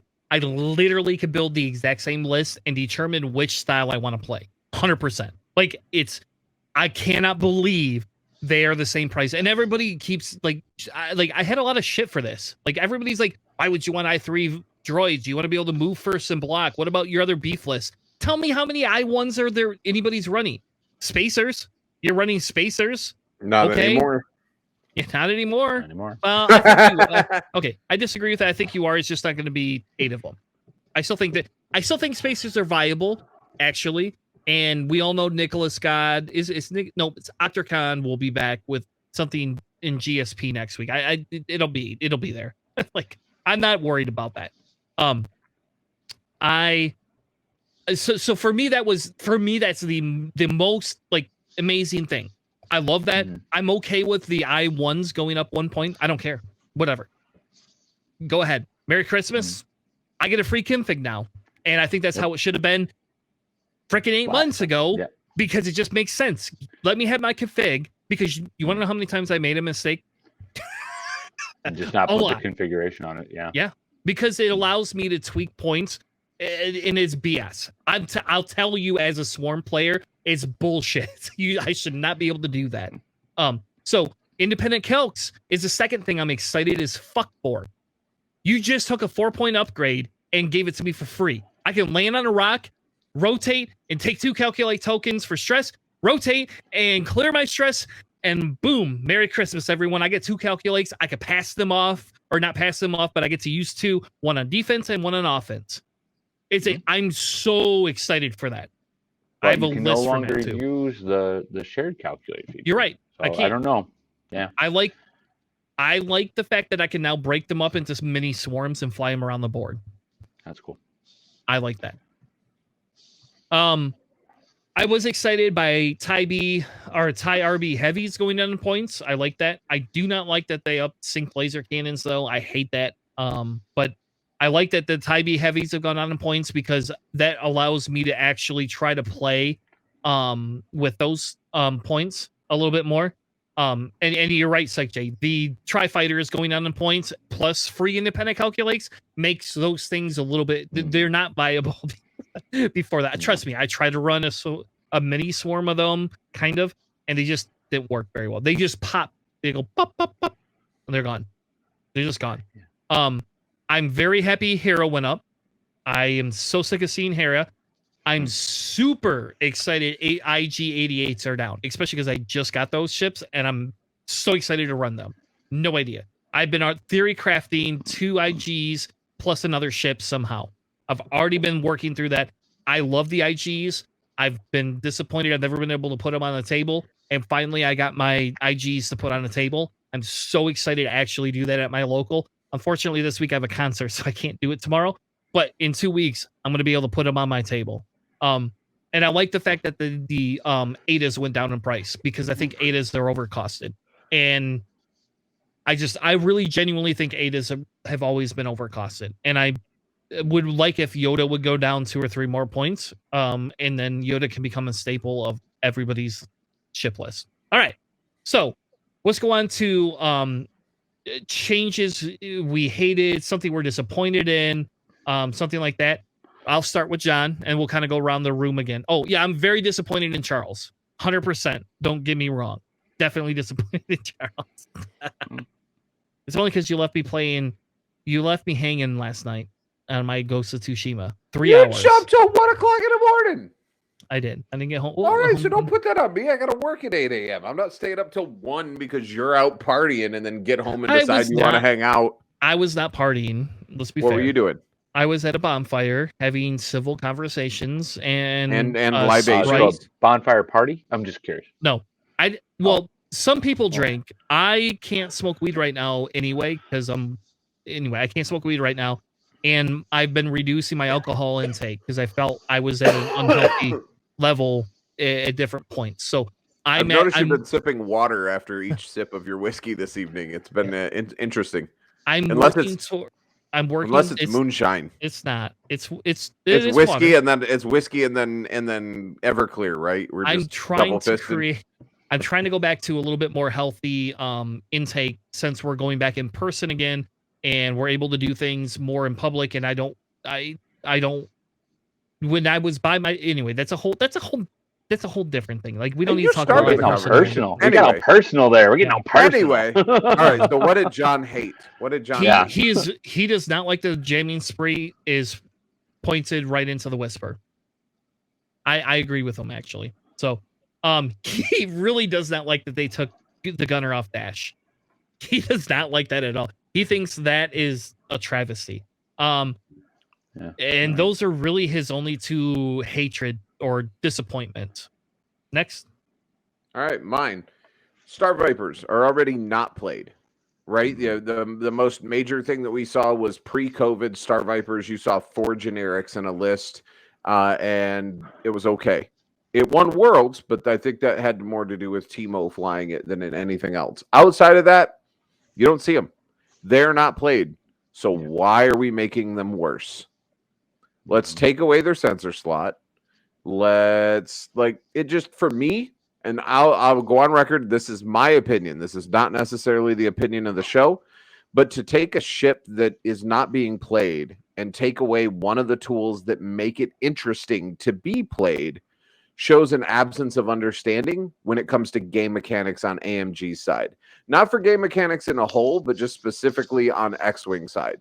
You're going to take a ship that really doesn't ever see the board, except for when it does, you get advanced sensor craziness for a little bit, and you're going to remove that one tool that it has and make them garbage. They were garbage in 1.0. They got a little bit better. 2.0 made them at least viable for a little bit, and then it was just taken away. I hate it. ETA's not having cannons, just bleh, it's not as fun. They're worse than Tri-Fighters as far as life total. It's just they don't last very long unless your dice hold up. I don't like reading these documents. I really don't. My documents? No. Oh, the FFG/AMG documents. I thought that was a slight against me. No. Oh man. They highlight the point differences. We're gonna get personal here. They highlight the point differences, but they do not highlight what slots have changed. And they don't highlight every change that was made. Also, the errata document of, hey, print this out and paste it over the card that you have, or hey, print this out and put it over top of your movement template or over top of the ship template. Like, what? No, just print them right before you send them out. Don't give me an extra chore because I want to do that. Also, I didn't you won't play it anyway, so you're probably right. Weren't catering to you. So the other thing is, and chat, feel free to call me out on this one. I didn't see a lot, if any, changes to the hyperspace format. I didn't see anything really slide in or out of hyperspace.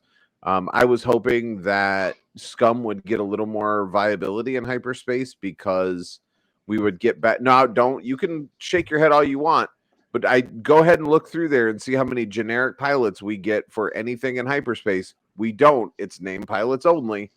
And I was upset that there was no band list. They mentioned a band list. They mentioned, having that. I was hoping it would drop with the points just so that we would be able to see that. But who knows? Maybe they're going to wait and see how the points change rolls out and see what kind of rises to the top of the meta. and then formulate their ban list based on stuff that's just appearing to be too powerful. But those were my hated things. That's just my Matt. take. Yeah, so I hate to jump on the bandwagon, but I'm going to too. I am very sad about the sensor slot off Guri. And I know that this is like just again a piling on, but ship was not played. It wasn't, just straight up wasn't played.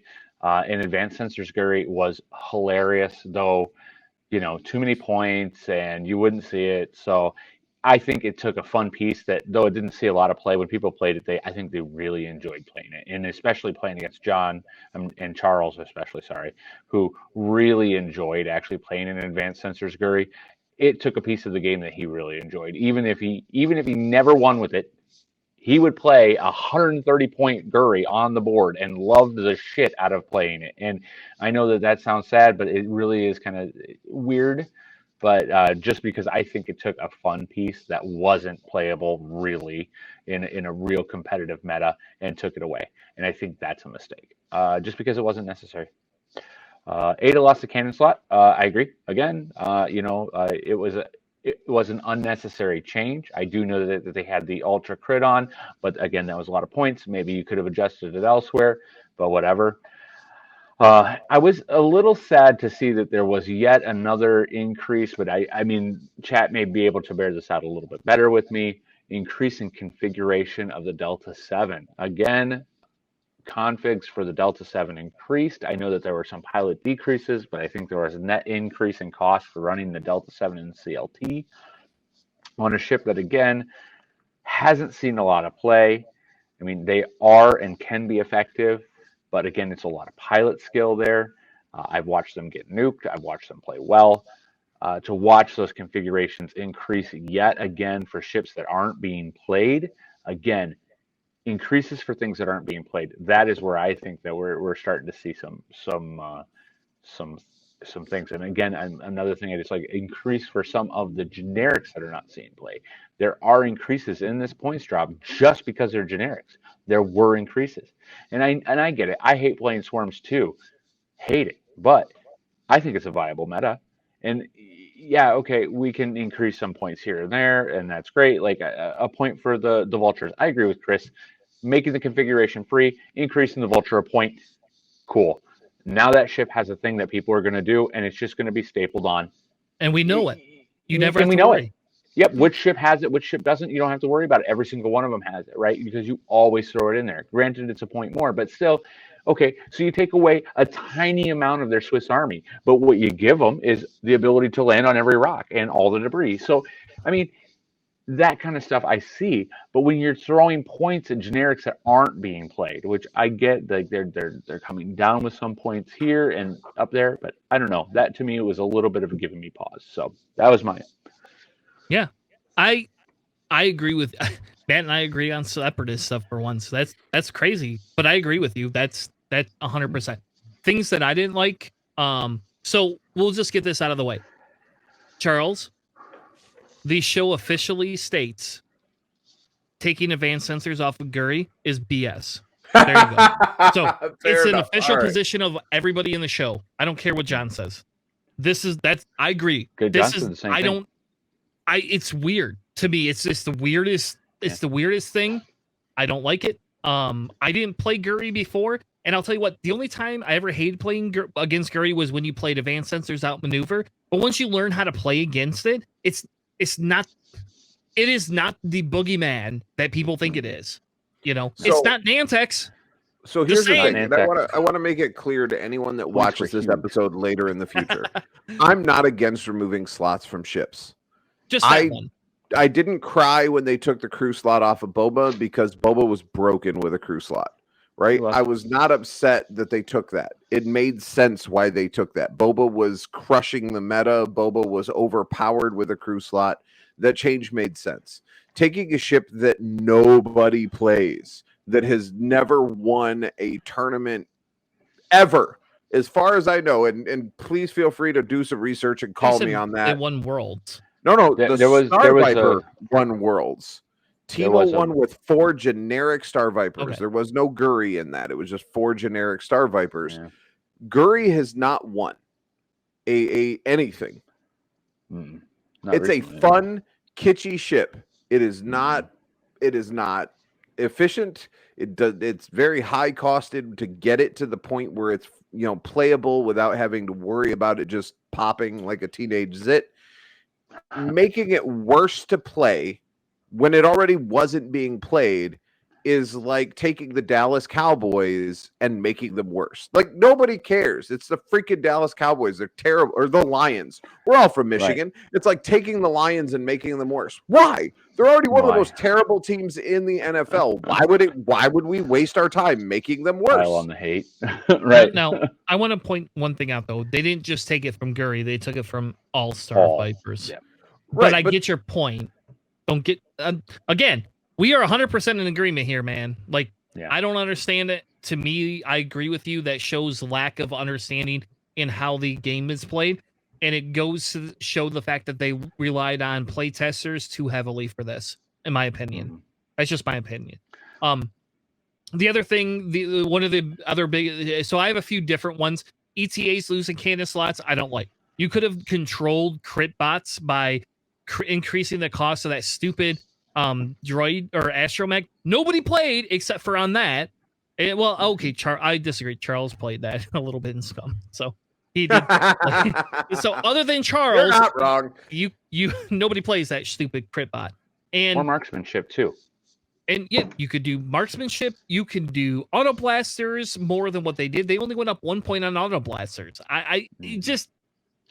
There is things you could do without taking that cannon slot away from ETAs and still lowering the price.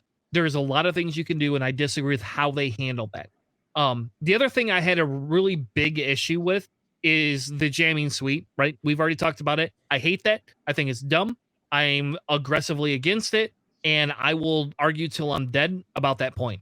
I don't Can't care. Run Psych J real quick. You're saying Malice on Annie with the assault auto blasters. You can't run Malice on Annie because he's light side in that ship. Are you sure he's not light in dark side? He might be. Change that too. Let me double check. Sorry. All right, there you go. You look that up, and I'll keep going on my rant. So the hyperspace thing, I agree with you on. The hyperspace thing, I do not like. Oh, he can. I don't think there was enough changes to hyperspace, and I understand probably why they did it. I won't put words in their mouth, but I do think I understand the logic in it, right? Like, let's take the fact that, like we got these new ships. We are adjusting points. We're going to see a little bit different meta. I have a droid swarm I'm going to show Matt in a minute that he has to play against me on one of these days. But yeah, I'm gonna droid swim your ass. And confirm he can take dark side. So sorry, chat. Okay. Yes. Yeah. And fine. That's fair. So up Annie's points 5 more points. So there you go. I'm sorry. Again, you could do what they did to Boba. You could take the cannon slot away from Annie if you want. Take it away from Moby if you want. I don't care. Just my Shak T doesn't need to lose a cannon slot. My Yoda. What are you gonna do? What is Yoda gonna do? Yoda's not a crit bot. Come on. Right. Yoda's take it off Annie. Right? Hey, everybody gets free tokens. Everybody gets free force. Blah blah blah. That's what he is. Yep. So take cannons off. Take cannons off Annie. There you go. They're obviously proving that they can do it. So there you go. Sorry. But I'm going to give you my most controversial hot take. I disagree with upping Django, right? But I really disagree with upping Zam to 84 and Dooku to 14. You could have solved the problem by just removing the crew slot from Zam. I said it. Just be done. I said it. I know. I don't disagree with you. Remove the crew slot from the fire spray. Period. Right. But when did they remove the crew slot from Boba Fett? After they raised his points? No, they did it after the raise and the points made it untenable. They had to make it so many points. Then they removed the crew slot. Just so you know, they're going to see if people still play Zam. Just so everybody's aware. If he still is in meta, and she is still in meta, you're going to start seeing a bunch of, if you still see Zam, just like you kept seeing Boba Fett, then they remove the crew slot, just so everybody's 100% on this one. And that's fine. I disagree with moving Dooku to 14 points and moving Zam to 84. I'm okay with moving Zam to 84 if you left Dooku the same. I'm Right. okay with moving Zam to 84 and removing a crew slot. I'm okay with that just for Zam. And I'm going to go out and say that I don't think there's another ship or another faction where an I-5 is more expensive than the I-6 of the exact same ship. yeah. Right now, You're Zam probably is right. more expensive than Django. Zam is 84, Django is 80. I know, Zam is an I-5, Django is an I-6. I don't think there's another instance where the I-6 pilot is lower costed than the I-5 pilot. Really? There are. This isn't the only one. There are. Okay. I don't remember which ones, but I do know it is. There are a few that are like that. I think like not necessarily I-5 and I-6, but more expensive for like an I-4 and then like an I-5. That happens often because of the ship ability. It's just rare to see the I-5. Again, I think we could just remove the crew slots from Zam and move on with our life. Like, let's just do that. Yeah. Or we could have tweaked them both a little bit too, Chris. I agree with you there too. I 100% behind you. Both of them raising a lot of points. That is a little bit like, because I think Dooku at like 10 or 11 actually is probably fine. Yeah. You know, putting it at 14 at the same as Palpatine, you're out of your mind. I'll still do it. I'm still gonna build lists against it, but I mean, come on, it's not that powerful. I'm sorry. Trying to run Zam Django now. You to can't stay under the 200 cap, you can run Dooku and Palpatine, and that's about it. Yep. Yeah. You get one instance of thermal detonators, and you're at 197 out of 200. Welcome to the Zam Darth Maul meta. You're on Planning Phase Syndicate. We've got a new meta for you, and it's going to be Zam and Darth Maul. Anyway, let's keep Darth moving. Maul in the that'd be cool with Malice. Yes, it is. It is. Stop! Don't give away our tech. But yes, that's what we talked about on Thursday. It's okay. We gotta move on because otherwise I'm gonna spend all night in Separatist world, and you all gonna hate that. So the next thing that we wanted to talk about was, in my opinion, the next thing is what could be problematic, right? Just the problematic type thing. So in John's world, he's worried about the missiles on Y-wings and giving thread tracer possibilities to beefier ships. That's probably fair. But he feels that's his only minor concern. He's very sad for Advanced Sensors Guri, and he is also very worried about hate becoming 4 points. Yeah. Interesting. I didn't really see any major changes that broke meta or could break the game. This is just, I don't know, your problematic takes. Yeah. Right. I'm mixing them both due to time. Okay. So I didn't see anything that might break the game. The only problematic thing I have is the chaff cloud being temporary. I don't know that it's going to be dangerous, but I also don't know that it's not. As I had mentioned earlier in the cast, and I had kind of alluded to bringing it up here, I don't have the brain for looking at an upgrade and going, oh, here's how I can make that horrible. Right? That's just not how my brain works. When Nantex's first hit the board, I was like, oh, that looks like it's going to be a fun ship. At no point in my brain did I ever go, you know what, 6 of them are going to destroy this game. And then it happened, and I went, oh, look, 6 of them are destroying this game. So my brain doesn't function in looking at ways that I can destroy or break places in the game. There's plenty of other people that do that, and we get to see them in top table games during tournaments and things like that. So for me, the new missile seems like it could be problematic just temporarily, or if we can find a way to reload and just pop them out left and right on all your ships. Running a 2-ship list that can jam and give themselves their own cover. I don't know. But for me, that's the only thing I saw that was really problematic for me. So, Matt? Are we increasing the might breaking problematic? You could do both at the same time. Okay.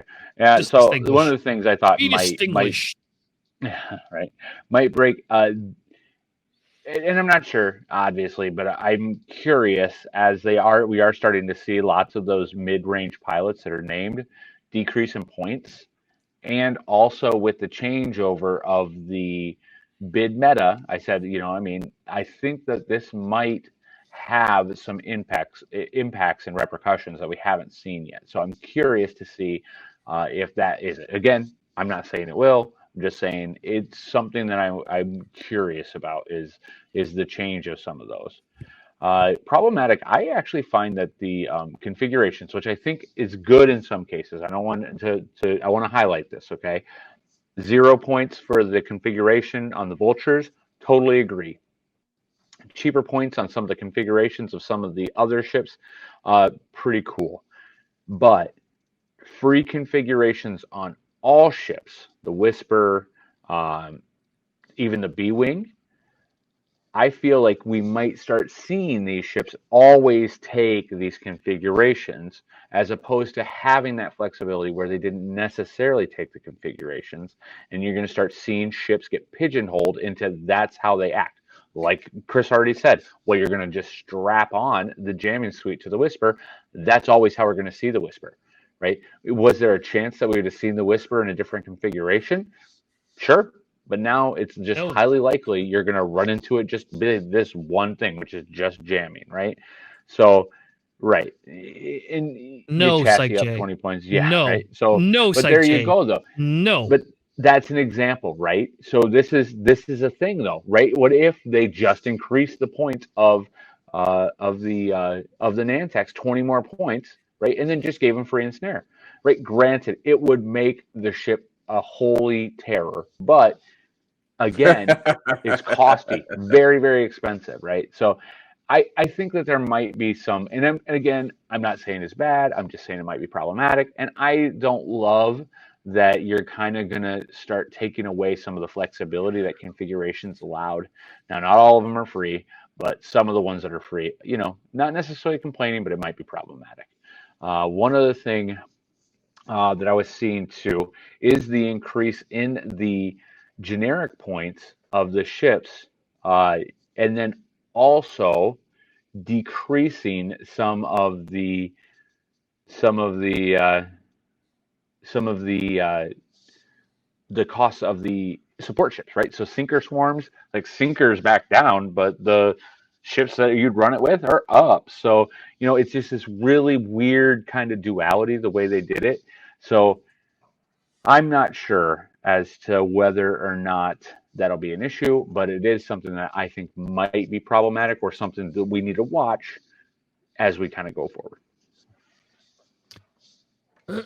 So, absolutely not, Abby. Do not kill the bugs. Kill the bugs. But I will 100% agree that it is BS to put ensnare for free on Nantex. Fuck that. I'm out. I'm done. No way. Actually, where's my ban list? Just ban ensnare right now. And I play. Sure. I'm a set player. Solid. Like 100%. Agreed. Like, get rid of ensnare. Ensnare is a BS. I'm sorry. It's a horrible card. It really is bad. It's bad enough that my Nantex can barrel roll and rotate and do all this other things. Let me give you that so I can do it to you too. Right. No way. Yeah, Nobby, we were talking. Everybody's kind of worried / a little upset about the free jam. Just so you know, it's awful. It 100% is off. There should be 1 pip. All right, fine. There you go. Then you can't make it a free config. You can't up the points of all. All right, we're gonna move on because I don't care about Nantex, and nobody's gonna ever make it a snare for free. They're just gonna ban it. So just gonna ban it. The things I feel could become problematic, I disagree with Matt. I think sinker swarms are going to be more prevalent. They did not raise the cost of generic torrents at all. They went down. It's right. This is the yes, the points went up in the the thread tracers to 4 points. I still don't think that's enough personally. I say put thread tracers up to 5 or 6 points. That's what I say. And that's because thread tracers creates a meta where it's easy peasy. I have one ship that can give you all flux for free. Merry Christmas. And then it forces your opponent to do nothing but fire on that ship. So the logic in, okay, my list could live or die on that 1 or 2 ships. Yes. And then that's fine. Let those lists have that. But like, come on. Like, I don't need a warthog list that allows my ships to stay around. And I'm still going to shoot my thread tracers. You could take it off the board, but guess what? I'm still here. hey everybody, it's like inflatable whaling Waving man or arms, whatever the hell crazy waving there arms you go. balloon man. Yeah, it's gonna come on. So I'm very tentative about Warthog and Sinker Swarms going down. I'm sorry, like, and I play Swarms. I like Swarms. I don't know. I'm not sold on that. I'm a little is not sold on the T-70s coming down in price. I don't actually think that's a good thing at all. I think the T-70s can be a pretty oppressive ship. I think it's great. How about this? It's a great ship for starters. So earlier we had a gentleman in the stream that had just started playing Boozy. T-70s, great starting ship, by the way. Just so you know. Lots of starters. fertility, and it gives you something that you could play, and it's easy, and they're synced together. It's great. The other thing is the E-Wings came down in price. I think that's not good either.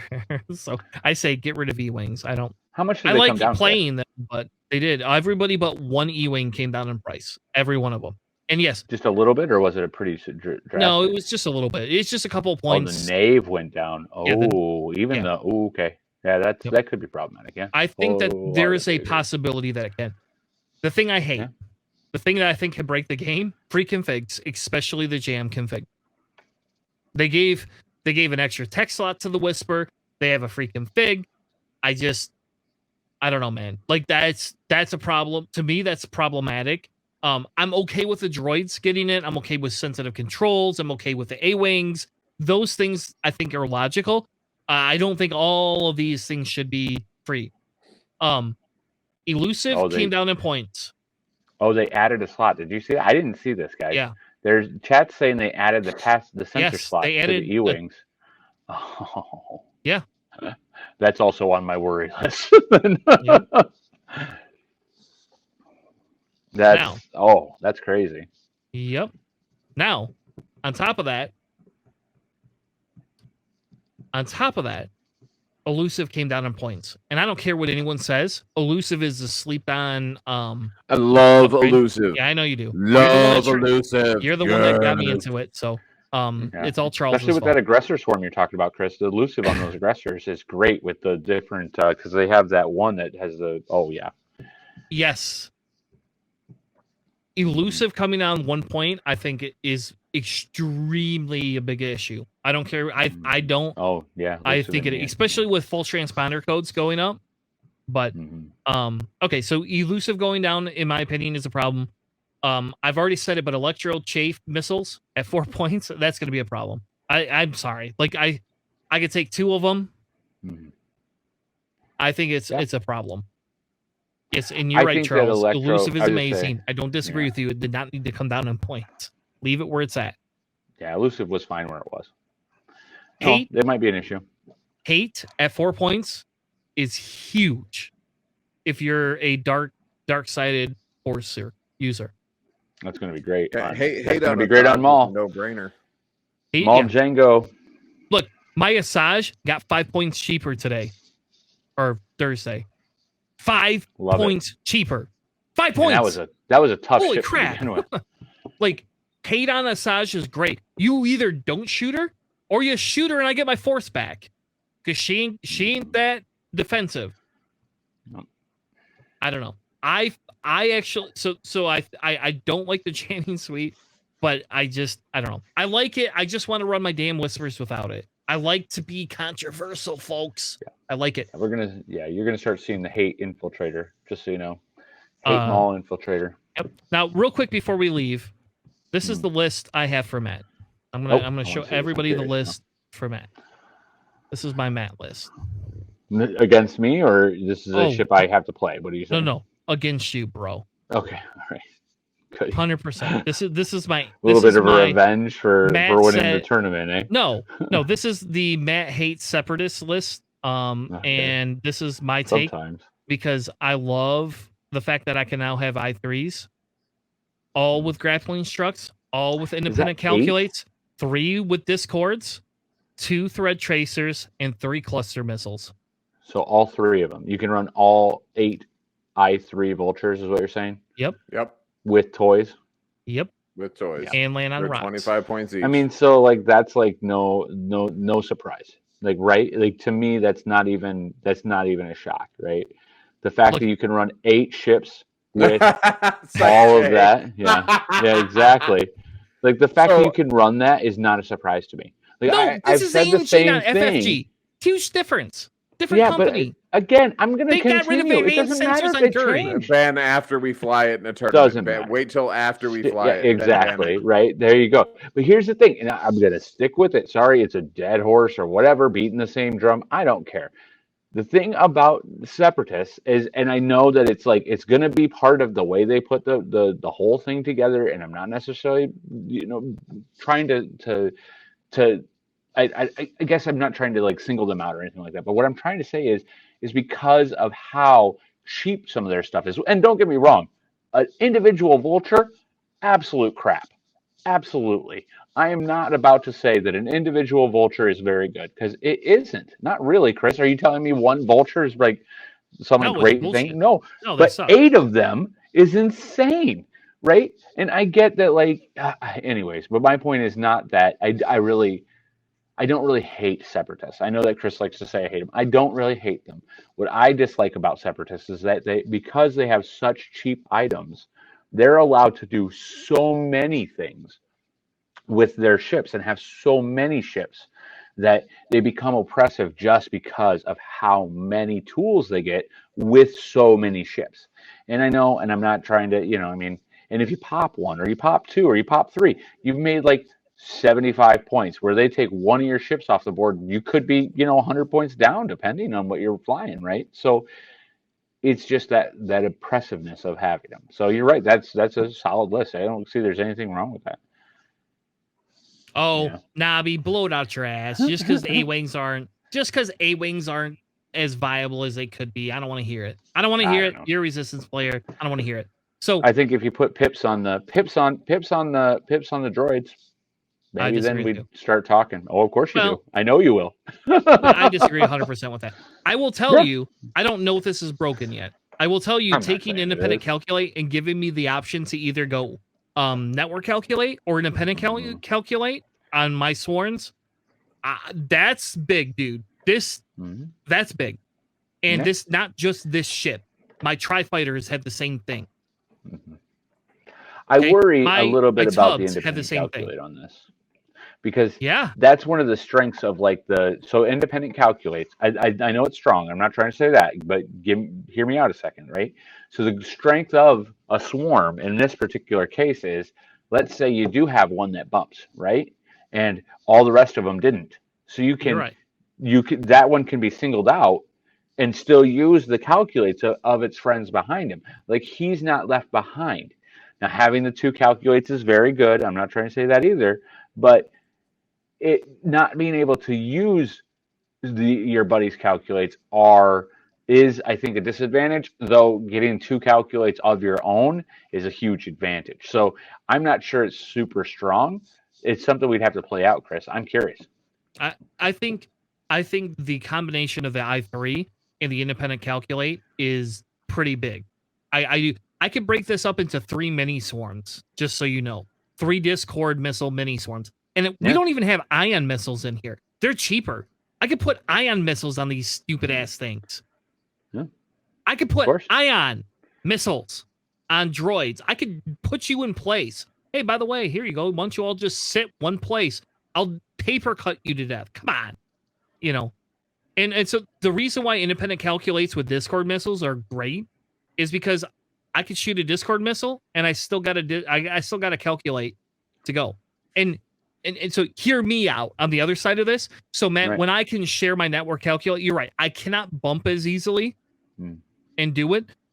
You're 100% right on that. I don't have the bumping shared type thing. But here's the big thing. I could take this on I1s. I could change all of these to I1s and have the exact same loadout for the exact same cost and never have to worry about bumping. The 3s just allow me to break up into mini swarms. You're right. Maybe the 1s are better. Fuck it. I'll do 1s. Yeah. It's a 50-50 roll-off anyway. I think the issue is when I network calculate, I get my calculate and 1 buddies. That's it. Nobody. I don't get to have though. Every time. You're right. Though. Every time. the difference is if I don't bump and I get to take my actions, I still get my 2 calculates, which is identical to me sharing. The difference is Once. what do you mean Sorry. once? You can only share it once, though, right? Because Yeah. if every time I shoot at you, you're allowed to use one of your buddy's calculates. But when you do the independent, you're only allowed to do it one time. So that's, I think, maybe not necessarily. It might be it's like Achilles heel if there is one. Sorry. Anyways, I'm hearing it could be. You could be right. I could just be jumping off the bandwagon and saying, whatever. I personally feel that independent calculate. You were friends. Yeah, we are friends. I've known Matt since high school, so I could talk to Matt like that. He talks to me like that too. In my we have a shame booths. Don't worry. Like we go shame. We do it to each other. Yeah. So I didn't even give him shame earlier for winning the tournament with his meta list. You know, I stay quiet this whole time about that. You just waited until now to throw the shame at him. I was gonna say. I didn't shame him earlier. I just did it right now. So. You played very well, Matt. Actually. So I will give you 100%. I got lucky in my things. It doesn't matter, and I got lucky, and then the dice needed it. We got to get out of here. We got to leave though. We've been 2 hours in.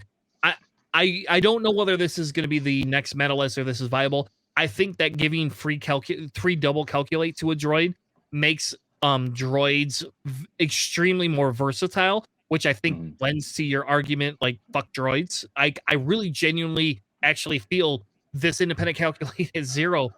And free grappling struts really benefits your argument. I could be wrong. We'll see. I can't run this in GSP, by the way, because this is not hyperspace.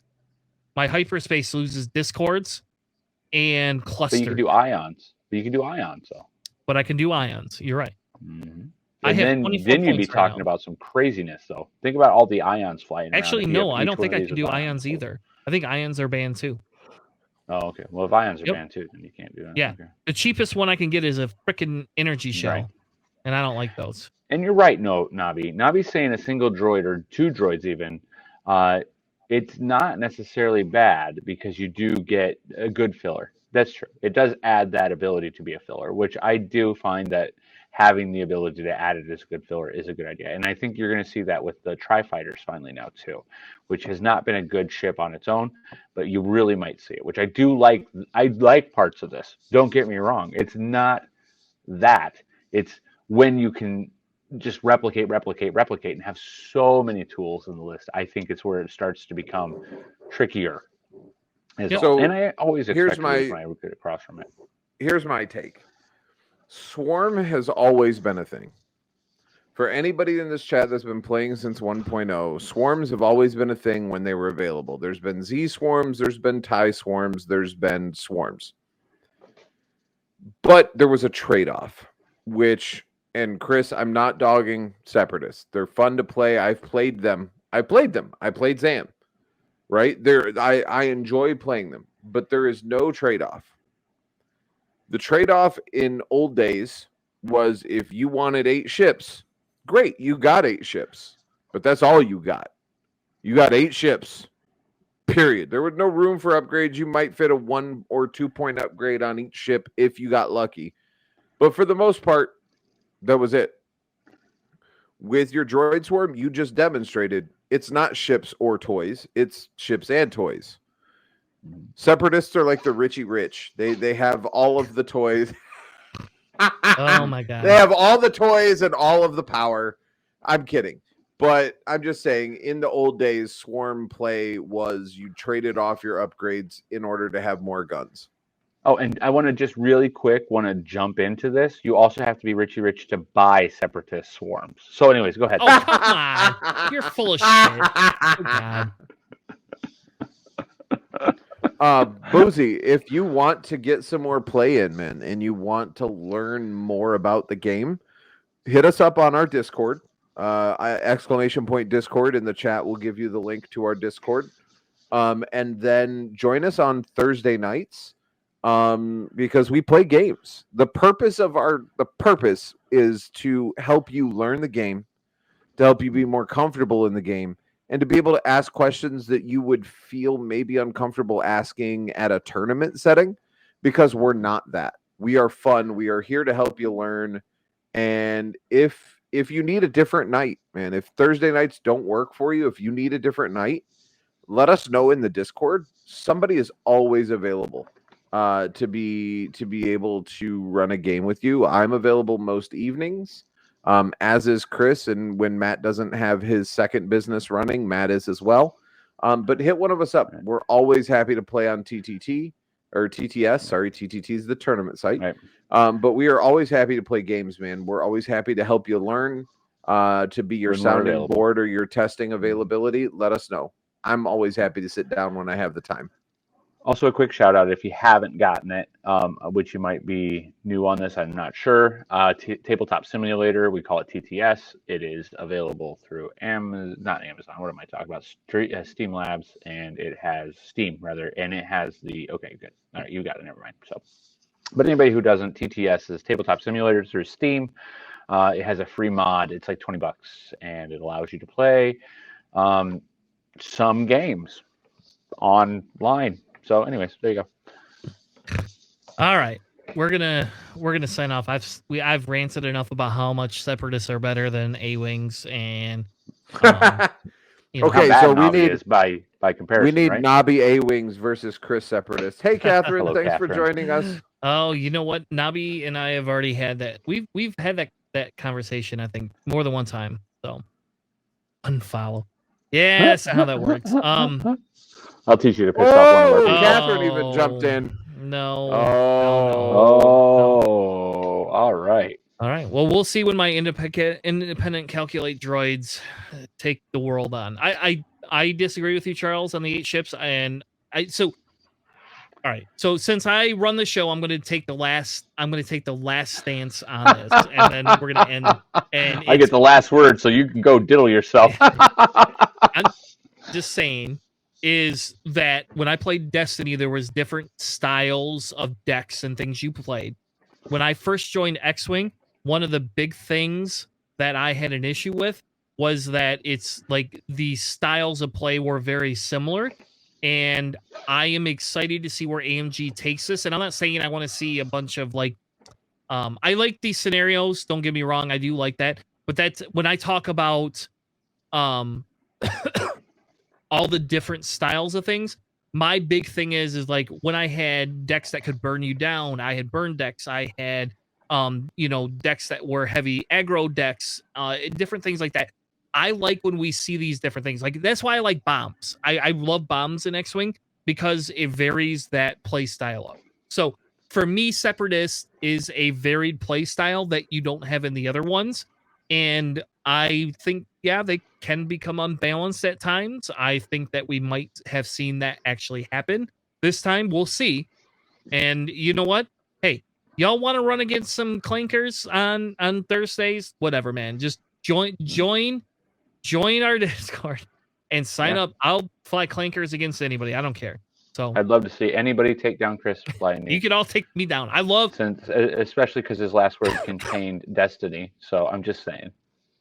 Matt hates Destiny because I can always beat Matt at Destiny. Well, no matter how much you you have play. like way more experience, but it doesn't matter. But Anyway, this is an X-Wing podcast, buddy. This is not a Destiny podcast. There you go. All right, hold on. Maybe we should change this and add a Destiny format. Okay, we're gonna do that. There you go. Sounds great. You're gonna have to find a new host. I was gonna say you need a host anyway. You a co-host, bro. All right. Trace made me want to go with gas clouds. That's fair. I'm okay with that. Nobby, I'm okay with that. All right, moving on. We'll be back next week, Sunday, with another amazing episode 20, and then we are going to we'll be back on Thursday playing some games this week. So my work is sending me out of town, just as an FYI to everybody. So we will be back this Thursday and this Sunday, but the week after, I'm literally gone for work out of town. And I guess I could probably host, but I'm going to be on internet Wi-Fi, so I have no idea what that means. Yeah, I love big rocks, and I can't lie either. Don't get me wrong. So, anyway, so next Thursday, maybe I'll work with Charles or Matt to host games, but next Thursday, I honestly will not be able to. I will this week, yes. Next week, I have work. I'll either be traveling or in the air on Thursday night. So I unfortunately have to travel for work sometimes, so Buy the airplane Wi-Fi. Host while you're in the air. while I'm in the air, I fly, can do that. Fly ships while you're flying a plane, while you're riding in a flown plane. Do it. Do All it. right. Okay. All right. We might do that. So anyway, I'll get the sign up sheet out in our Discord, and on Thursdays, if people want to play, we can do that as well. Thank you very much. It's been episode 19. We'll be back next week with another amazing episode of Planning Phase Syndicate. Thank you for joining us. Join our Discord, join our stream, whatever floats your boat, and see you on Thursday. Have a good night, everyone.